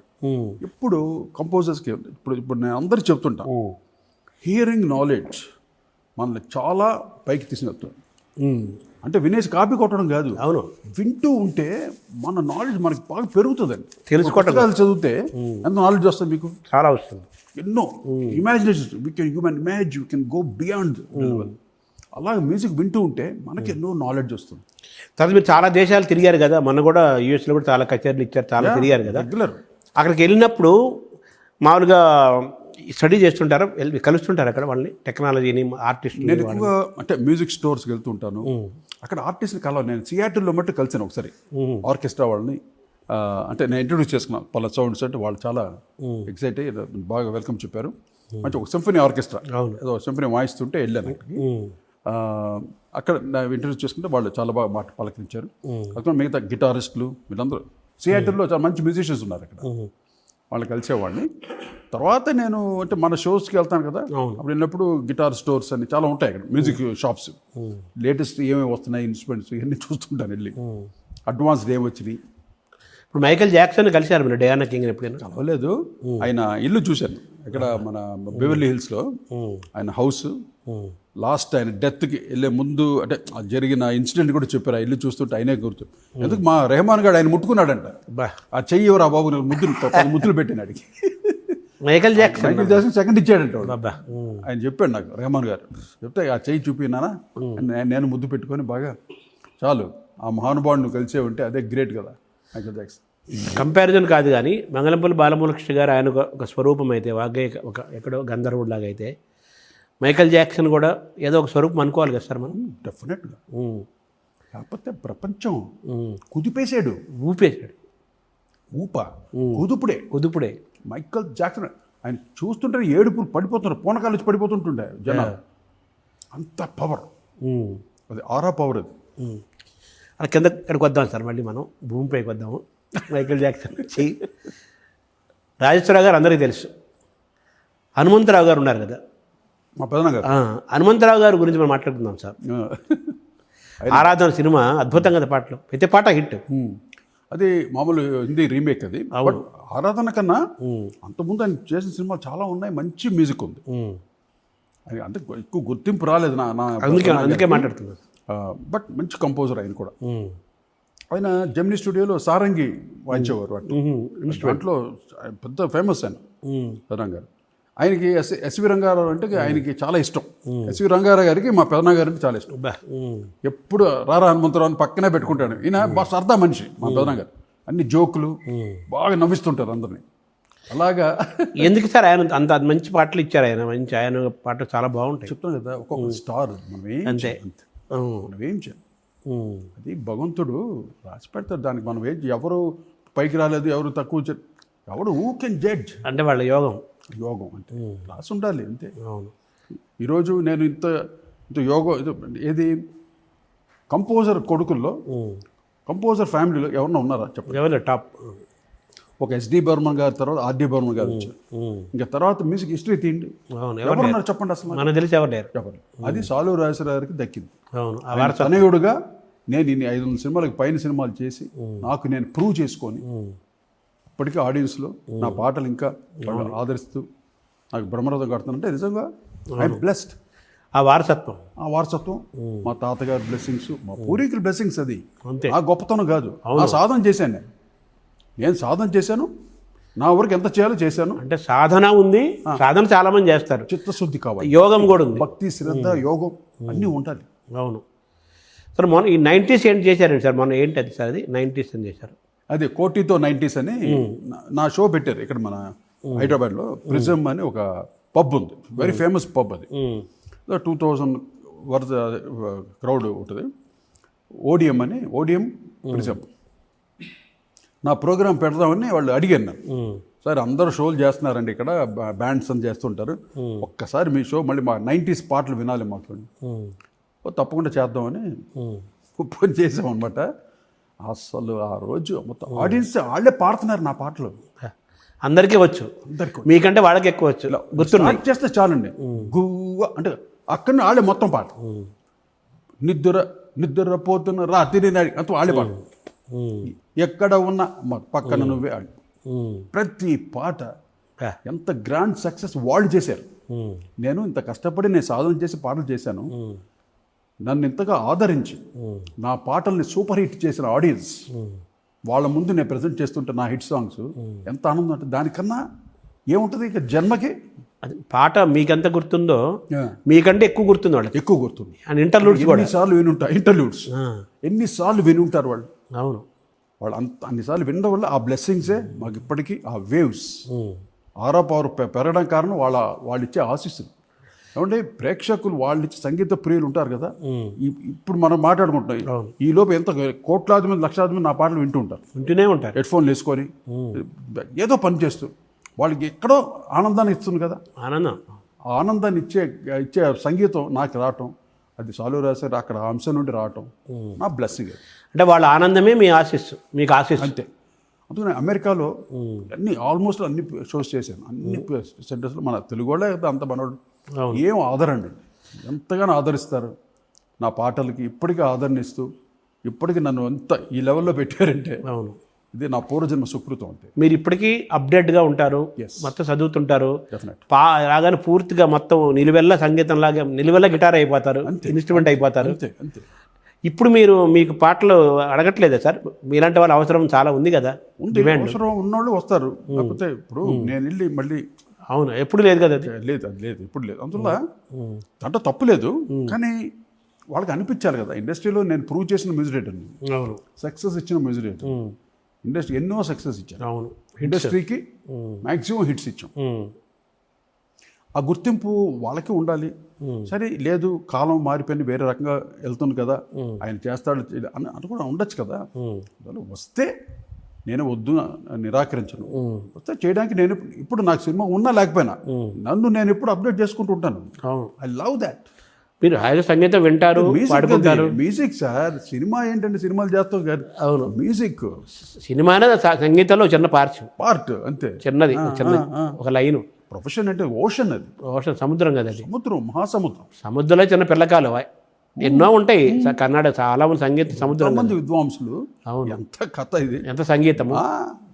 సరే సార్, మీరు వేదాలని స్వరకి కూడా సంగీతం అందించాలనో ఏదో ఒక సంకల్పం ఉందట కదండి, అదేంటి సార్? ఉంది, నాకు చిన్నతనం నుండి ఉంది ఆ సంకల్పం. ఎలాగంటే వేదాలని అన్ని లాంగ్వేజెస్లో దాని యొక్క తాత్పర్యం తెలియాలి, దానికి సంబంధించిన సంగీతం వెనకాల బ్యాక్డ్రామ్ వచ్చి ఒక 10 లైన్లు వేదం చదివితే దానికి సంబంధించిన సంగీతాన్ని కంపోజ్ చేసి ప్రజెంట్ చేసి దాని యొక్క తాత్పర్యం. అంటే మామూలుగా వేదంలోనే దానికి ఘన జట ఒక స్వరంలో ఆటోమేటిక్ ఉంది కదా వాటికి. ఉంది. మళ్ళీ ప్రత్యేకంగా మీరు ఏం చేస్తారు? ప్రత్యేకంగా ఏం చేయను, దాన్ని డిస్టర్బ్ చేయను. వెనకాల దానికి చెప్పిన ఆ వేదంలో చెప్పినటువంటి సారాంశాన్ని సంగీత రూపంలో ఎలా చెబుతాను సార్, ఇది నేను ట్రై చేస్తున్నాను. అదే ఇది ఒక ఆలోచన ఇది ఎంతవరకు జరుగుతుందో నాకు తెలియదు, కానీ నాకు ఒక డ్రీమ్ అది. ఇన్ని వేదాలు, 4 వేదాలు అద్భుతమైన వేదాలు ఉన్నాయి. ఇప్పుడు మరి సంగీతం సామవేదం నుంచి పుట్టింది కదా. పుట్టింది. అలాగా మిగతా వేదాల్లో ఏంటి సారాంశం, వాటిని ఎలా మ్యూజిక్ ద్వారా ఎలా చెప్పచ్చు. ఇది ఇది ఒక యజ్ఞం. ఇది అది జరుగుతుందో లేదో నాకు తెలియదు, ఎందుకు ఆ సంకల్పం కలిగింది నాకు, అది చేయాలని ప్రయత్నంలో ఉన్నాను. చూస్తాను, అది ఒక శాంపుల్ చేసి చూద్దాం, అది రీచ్ అవుతే సరే. నాకు చాలా పెద్ద పెద్ద ఘనపాటలు అందరూ వెనకాల ఉన్నారు, ఉండాలి వాళ్ళతోనే అందరూ. నేను అసలు ఇక్కడ నరసింహస్వామి గుడి ఉంది కదా, అక్కడికి వెళ్తే ఘనపాటలు అందరూ వచ్చి తప్పకుండా మేము ఉన్నాం, మీకు వేదాలు ఏ డౌట్ కావాలో మేము అడగండి చేస్తాం. అంటే వేదాల్లో మనకి సామవేదం పూర్తిగా సంగీతానికి సంబంధించిన వేదం కదా, దాంతో మొదలు పెట్టచ్చు కదా మీరు. స్టార్ట్ చేస్తాం 4 వేదాల్లో. నేను ఒకటి అనుకున్నాను, ఏదో దాని ఒక చెప్తాను, అది నడుస్తుంది, బయటికి రావాలి. అదే ఆ తపస్సులో ఉన్నాను. ఇంకా దాంట్లో మీరు సామవేదము ఆ వేదాలలో ఈ జన్మలో కుదురుద్దా లేకపోతే ఇంకో 10 జన్మలు కుదురుతుందో నాకు తెలియదు మనకి. కానీ పెద్ద సంకల్పం, చాలా గొప్ప సంకల్పం అది ఇచ్చాడు దేవుడు. ఆ సంకల్పం వచ్చింది నాకు. అవును, ఏదో పబ్లిసిటీ కోసం కాదు, ఏదో గొప్పలు చెప్పి ఆత్మానందం ఏదో సాధించాలి. ఇప్పుడు ఇన్నాళ్ళు మన సినిమాలు చేసాం, కమర్షియల్ మ్యూజిక్ చేసాం, అన్ని రకాల అందరూ హృదయాల్లో ఉన్నాం. ఇటు ఉన్నప్పుడు మనం ఏదో ఒకటి సాధించాలి కదా. ఘంటసాల భగవద్గీతను ఇచ్చారు. అదే నేను చెప్తాను అనుకుంటున్నా. మహానుభావుడు ఇచ్చాడు, చిరకాలం కలకాలం ఈ సృష్టి ఉన్నంత కాలం ఆ భగవద్గీత. అలాగే బాలుగారు లింగాష్టకం అద్భుతంగా, లింగాష్టకం బాలుగారు. అలాగా మాకు ఏదో ఆ భాగ్యం కలిగినప్పుడే, నేనే ఇది గొప్పగా పబ్లిసిటీ చేయట్లేదు. అవును, ఆలోచన కలిగింది, దాన్ని ఎలా చేయాలో నాకు ఇంకా ఆ దీంట్లో ఉన్నాను. ఇస్తాడు దేవుడు నాకు తప్పకుండా. మీరు ఇంత యంగ్గా, యూత్ఫుల్గా, యాక్టివ్గా, షార్ప్గా, సెన్స్ ఆఫ్ హ్యూమర్ అన్నిటితో ఉంటారు కదా. మీరు సాధన ఏమైనా చేస్తారా, ధ్యానం చేస్తారా? ఏంటి? ధ్యానం ఉంటుంది ఇప్పుడు, రెగ్యులర్ ధ్యానం, యోగా చేస్తుంటాను. అంటే ఓవరు అది కాదు, స్ట్రెయిన్ చేయకూడదు. వాకింగ్ చేస్తుంటాను, డైట్ కంట్రోల్లో ఉంటాను. ఒక టైంలో ఎలా ఉండేదంటే ఆ పీక్స్, అది చెన్నైలో ఉన్నప్పుడు ఆ సక్సెస్ తెలిసేది కాదు. మొత్తం ఎక్కువ అన్నిట్లో ఎక్స్ట్రీమ్స్, ఫుడ్ ఎక్కువ తినేవాళ్ళని, డ్రింక్ అంతా ఉండేది, అదొక నడుస్తుండేది, స్మోకింగ్ ఉండేది. అన్నీ మానేసి దాదాపు 25 years అయింది, 30 years స్మోకింగ్ మానేసి. అంటే అది ఏంటి, వాళ్ళు చూసి వీళ్ళు చూసి నేర్చుకోవటం ఏముంది. అవును, అదే సరదా. అన్నీ మానేసి ఇప్పుడు హాయిగా ప్రశాంతంగా. అంటే ఈ జన్మకి ఒక అర్థం ఉండాలి, అది నేను భగవంతుని కోరుకుంటాను ఎప్పుడు, సూర్యుడిని ఎప్పుడే కోరుకుంటాను. ఈ జన్మకి ఒక అర్థం ఉండాలి, పరమార్థం మనకి ఉపయోగపడాలి, సమాజానికి ఉపయోగపడాలి, ప్రపంచానికి ఉపయోగపడాలి. అలాగే ఇంత నలుసుగు పని అన్నా ఈయన. అలాగే మీ వారసత్వాన్ని కూడా నిలబెట్టాలి, కాపాడుకోవాలి. ఎటువంటి వారసత్వం? సాలూరు రాజేశ్వరరావు మహానుభావుడు, పితామహుడు, సంగీతానికి మా సరస్వతి పుత్రుడు. ఓంకారం ఏమైనా సాధన చేస్తారు మీరు? నేను అంటే మెయిన్గా ఎక్కువ ఓంకారం, అంటే శివనామం ఎక్కువ, ఓం నమ శివ. మీ ఇంట్లో కూడా ఓం నమ శివ వినపడుతూ ఎప్పుడు ఉంటుంది, పంచాక్షరి ఎప్పుడు వినిపిస్తూ ఉంటుంది. ఆ వైబ్స్ అండి ఇంట్లో. అమ్మవారు, నాకు అమ్మవారు చాలా కటాక్షం. కన్నమ్మ ఇక్కడ పెట్టారా మీ ఇంట్లో? ఈ ఇంట్లో ఇక్కడ పెట్టారు, ఇక్కడ ఆవిడ అక్కడే ఉంది మా ఇంట్లో, అక్కడ చెన్నై తేనంపేటలో అక్కడే ఉంది. కాబట్టి ఆవిడని అప్పుడప్పుడు మేము సంవత్సరానికి ఒకసారి వెళ్ళి ఆవిడకి అన్ని చేస్తుంటాం పూజలు. ఇప్పుడు ఏమైనా సినిమాలు ఏమైనా ఉన్నాయా సార్? ఇప్పుడు సినిమాలు ఏం చేయట్లేదు ప్రస్తుతానికి, ఏం లేవు. ఎక్కువగా మెయిన్గా ఇప్పుడు షోస్ చేస్తున్నా. కోటితో 90s సక్సెస్ అయిందో, అందరూ నన్ను షోస్ చేయమని అడుగుతున్నారు. మళ్ళీ ఆ వేవ్తో అలాగ వచ్చి చేయడానికి నేను రెడీ. అవును, ఇప్పుడు ఎవరిని మనం తప్పు చెప్పడం, కాలం అది వచ్చినప్పుడు వస్తారు, చేస్తారు, వచ్చినప్పుడు చేద్దాం. అప్పుడు ఆ జ్ఞానం ఎలా వస్తుంది, ఆ ఓపిక ఎలా ఉంటుందో, ఆ శక్తి ఎలా ఉంటుందో నాకు తెలియదు. అంటే మీలో ఇంత వెస్ట్రన్ మ్యూజిక్ నాలెడ్జి, ఇంత ఫాస్ట్ బీటు, ఇంత మోడర్న్గా ఉండటంతో పాటు ఇంత వైదికమైన ఆలోచన విధానము, ఒక సనాతన ధర్మము, వైదికము, దైవభక్తి ఇవన్నీ ఉన్నాయి. వీటి ప్రభావం, నాన్నగారు జీన్స్ ప్రభావం వల్లనే మీరు మామూలుగా ఈ కన్యకా పరమేశ్వరి కూడా చేశారట కదా. అది అంత మహాభాగ్యం అది. అదే మా ఏవిఎం రావు గారు అని మా ఫ్యామిలీ ఫ్రెండ్ అయినా ఒక స్నేహబంధం బంధుత్వంలా మారిపోయింది. ఆయన మా బావని పిలుస్తాను.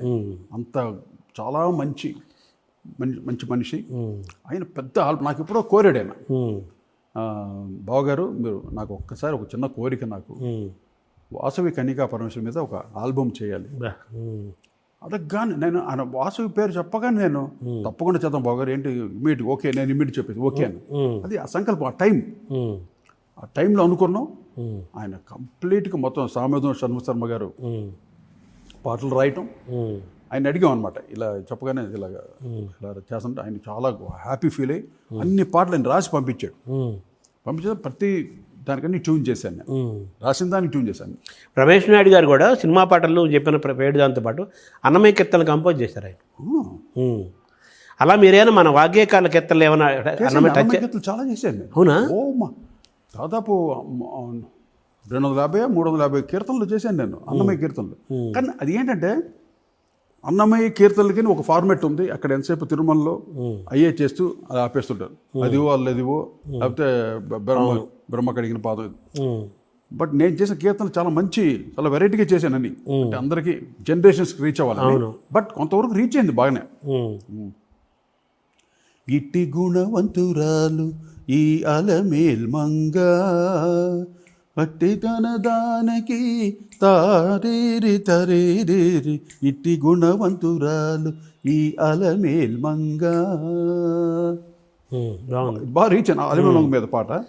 ఇంకొకటి నారాయణ అచ్యుతానంత గోవింద హరి సారముగ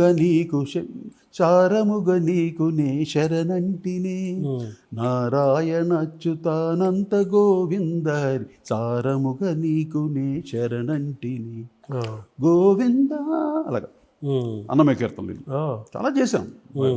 అది బాలాజీ గారు అని ఒక ఆయన వైజాగ్, వారు చేయించారు అన్నమయ్య కీర్తనలు నాతోటి చేయించడం. దాంట్లో బాలుగారు పాడారు కొన్ని, మిగతా శ్రీకృష్ణ, ఇంకా మన సింగర్స్ అందరూ చాలామంది ఇప్పుడు లేటెస్ట్. ఇప్పుడున్న మ్యూజిక్ డైరెక్టర్స్, ఇప్పుడున్న గాయకుల్లో మీకు కొంచెం ఆనందంగా, తృప్తిగా, కొంచెం చిన్న భవిష్యత్తు పట్ల కాస్త పర్లేదు అనే విశ్వాసం కలిగిన వాళ్ళు ఎవరు ఉన్నారా సార్? ఇది ఇప్పుడు మ్యూజిక్ డైరెక్టర్స్ కానీ గాయకుల్లో కానీ. బాలుగారు ఆ తరం వెళ్ళిపోయింది కదా, ఉన్నవాళ్ళు పర్లేదు అనే ఫీలింగ్ మీకు? ఓకే, జనరేషను కాలాన్ని బట్టి వెళ్తూ ఉంటుంది. ఇక్కడ ఎవరు శాశ్వతం కాదండి. అవును, ఒకటి మేమంతా శాశ్వతంగా వేయలేము. అది ఘంటసాల బాలుగారు 7 తరబడి వేయలేరు. మేము కూడా అలా ఒక 4 decades ఇప్పుడు కనిపించట్లేదు అటువంటి, అందుకు అడుగుతున్నాను. అది ఇప్పుడు లేదంటే అది జనరేషన్ మారిపోయిందిగా, టోటల్ మారిపోయింది కదా జనరేషన్. మీరు రోషన్ వారసత్వం ఎలా చూడాలి? రోషన్ ఆయన మ్యూజిక్ చేశాడు, ఆయనకి ఎందుకో ఆయనకి ఇంట్రెస్ట్ లేక ఆయన వేరే ప్రొఫెషన్కి వెళ్ళిపోయాడు. అంటే దీనికి ఓపిక ఉండాలి, బాగా ఓర్పు కావాలి బాగా. అనేది వెంటనే వచ్చేది. రాజేశ్వరరావు గారి వారసత్వాన్ని మీరు అద్భుతంగా తీసుకొచ్చారు. కోటి గారి వారసత్వం ఎలా ఉందో చూద్దాం. ఇంకా మా మనవరాళ్లే రావాలి. ఇంకా వీళ్ళు వదిలేసారు. వీళ్ళు మా ఆవిడ 2-3 సినిమాలు చేశాడు. అవును, మంచి మ్యూజిక్ చేశాడు రోషన్. మా పెద్ద అబ్బాయి హీరోగా ఆయన 10 సినిమాలు చేశాడు. వాళ్ళకి బ్రేక్ రాలా, దానికి ఓపిక కావాలిగా. ఎంత సాధన చేసి చెప్పి ఎన్ని సినిమాలు చేసి ఆ మరణ శాసనం వరకు మాకు ఏది లేదు. అవును, చిన్న సినిమాలు చేసుకుంటూ వచ్చాం. మరణ శాసనం బ్యాక్గ్రౌండ్ చిరంజీవి మెగాస్టార్ ఎవరెస్ట్ ఎక్కేసాం, వెళ్ళిపోయాం పైకి. బట్ వెళ్ళినా కూడా ఆ స్థానాన్ని జాగ్రత్తగా పదిలంగా కాపాడుకుంటూ వచ్చాం. ప్రతి సినిమా, ప్రతి పాట హిట్ ఇచ్చాం. మీ మనవరాలు వాళ్ళు ఏమైనా నేర్చుకుంటున్నారు? సంగీతం నేర్చుకుంటారు. వస్తారు, ఏముంది, ఆ బ్లడ్లో ఉందిగా. ఆ బ్లడ్లో ఉంది, అంతవరకు మినిమం గ్యారంటీ. సార్, మీరు ఈ రంగాన్ని ఎంచుకునే తృప్తిగా ఉన్నారా? చాలా సరిపోట్లా తృప్తి అనేది. అవును, అది ఉండకూడదులేండి. అంత సాధించేసామనుకుంటే ఇంకేముంటుంది, అది కాదు, హ్యాపీగా ఏదో చేయాలి అంతే. అంటే ఇది మ్యూజిక్ అండి, ఇది ఒక ఓషన్. ఎప్పుడు పుడుతూ ఉంటుంది, ఆ దారులు వస్తూనే ఉంటుంది, ఆ వేవ్స్ వస్తూనే ఉంటుంది. అది సినిమా అవ్వచ్చు, ఏది దేనికి ఏదో ఇవ్వకపోయినా నేను ఎంజాయ్ చేస్తాను. మీ అనుబంధం ఎక్కువ చెన్నైతో కదా, మీ బ్రదర్స్ అంతా చెన్నైలో ఉన్నారు, మీరు ఒకరే ఇక్కడ ఉంటున్నారు కదా? నేను ఇంకో అన్నయ్య కూడా ఇక్కడికి వచ్చారు. మా పెద్దన్నయ్య కాలం చేశారు లాస్ట్ ఇయర్. ఇప్పుడు నేను ఇక్కడ హైదరాబాద్లోనే ఉంటున్నాను. నేను 98లో వచ్చాను ఇక్కడికి. ఫ్యామిలీతో షిఫ్ట్ అయిపోయి అవును మన అప్పుడే షిఫ్ట్ నేను అవుతుంది పుట్టి పెరిగిందంతా చెన్నయ్యే. అవును. నాకు ఇది పేరు ఏంటి తెలుసా, నా పేరు కోటి కదా. నేను పని చేసేది కోడంబాకంలో, పనిచేసే స్టూడియో వచ్చి కోదండపాణి అని కో నేను ఉండేది కోటూరుపురం. ఇన్ని రకాలుగా కలిసేది కో. కోత మీకు అనుబంధం ఉంది. కోకాపేట దగ్గరలో కోకాపేట దగ్గర పుట్టాను కదా, గండిపేటలో ఉన్నారు, కోకాపేట దగ్గరే. కో అనేది నన్ను ఎప్పుడు చుట్టూ తిరుగుతుంటుంది. కో అంటే కోటి. కో అంటే కోటి. సార్ మీరు ఇంకేమన్నా చెప్పాలనుకున్నారా? అడిగితే బాగుండు. చెప్పడం ఏమి, మీరు అడిగేశారు అన్నీ చెప్పేశాను. ఎన్నో ఉంటాయి. అవును, ఇది దానికి అడిగే అంటే అనుభవం ఉంది కాబట్టి, అవును, ఒక అథారిటీ ఉంది కాబట్టి నేను ఏది ఇందులో అబద్ధాలు చెప్పేది ఏది ఉండదు. ఓపెన్ బుక్ కదా, ఓపెన్ బుక్. అన్ని చూసాను కాబట్టి అన్ని ఓపెన్గా చెప్తున్నా. కొంతమంది నేను ఓపెన్గా చెప్తాను, కొంతమంది బాధపడుతుంటారు. దానికి నేనేం చేయలేను, ఎందుకంటే నా అనుభవంలో జరిగిన విషయాలు నేను చెప్తున్నాను. మనసులో దాచుకునే బదులు మీ భావోద్వేగాల్ని బయటికి ప్రపంచానికి చెప్పండి. అందరూ రేపు ఈ ఇంటర్వ్యూ చాలామంది చూస్తారు. చూసినప్పుడు ఏంటి చెప్పాడు ఈయన ఏంటి, ఈయన స్వభావం ఏంటి, ఇన్ని రకాలుగా ఆలోచిస్తారు ఆడియన్స్, వినేవాళ్ళు చూసేవాళ్ళు. కానీ ఈయనేంటి, ఇతను నిజం చెప్తున్నాడా, లేకపోతే ఇతను ఎక్స్పోజ్ చేసుకోవడం చెప్తున్నాడా, అన్ని రకాలుగా అనుకుంటారు. కానీ సత్యంగా చెప్తున్నాను, ఈరోజు మీకు చెప్పిన విషయాలన్నీ అక్షరాల సత్యం. నా విద్య మీద సత్యం, ఆ వెంకటేశ్వర స్వామి మీద సత్యం, అందరి మీద సత్యంగా చెప్తున్నాను. అంత అక్షరాల నిజం మాట్లాడాను ఈరోజు. అవును, టు బి ఓపెన్లీ. అవును, నిజాలే మాట్లాడారు. సార్ మీకు సమయం సద్వినియోగం చేసుకుంటారు, ఈ ఖాళీ టైం అనాలా, దీని బిజీ టైం అనాలా? ఎంజాయ్ మై మ్యూజిక్ అండి. కొంచెం పియానో వాయించుకుంటూ ఉంటాను, నాకు స్టూడియో ఉంది, కొంచెం వర్క్ చేసుకుంటూ ఉంటాను. ఏముంది ఇంక, అదే హ్యాపీ. ఇప్పుడు సినిమా చేసే అని కాదుగా, కష్టపడ్డాం, ఇల్లు కట్టుకున్నాను. అవును, ప్రశాంతంగా హ్యాపీ, కుటుంబ ఫ్యామిలీ, పిల్లలు బాగున్నారు, దేవుడి దయ వల్ల, ప్రేక్షకుల ఆశీస్సులు. హెల్తీగా ఉన్నారు, యాక్టివ్గా ఉన్నారు. హెల్తీగా ఉన్నాం, యాక్టివ్గా ఉన్నాం. కాలం తీసుకుని వెళ్తుంటే మనం ఎంత సాధన చేస్తే, ఎంత చిత్తశుద్ధితో ధర్మగుణంతో ఉంటామో, ఆ ధర్మగుణమే మన ముందు సాగుతుంది. నమస్కారం సార్. Thank you sir. నమస్తే.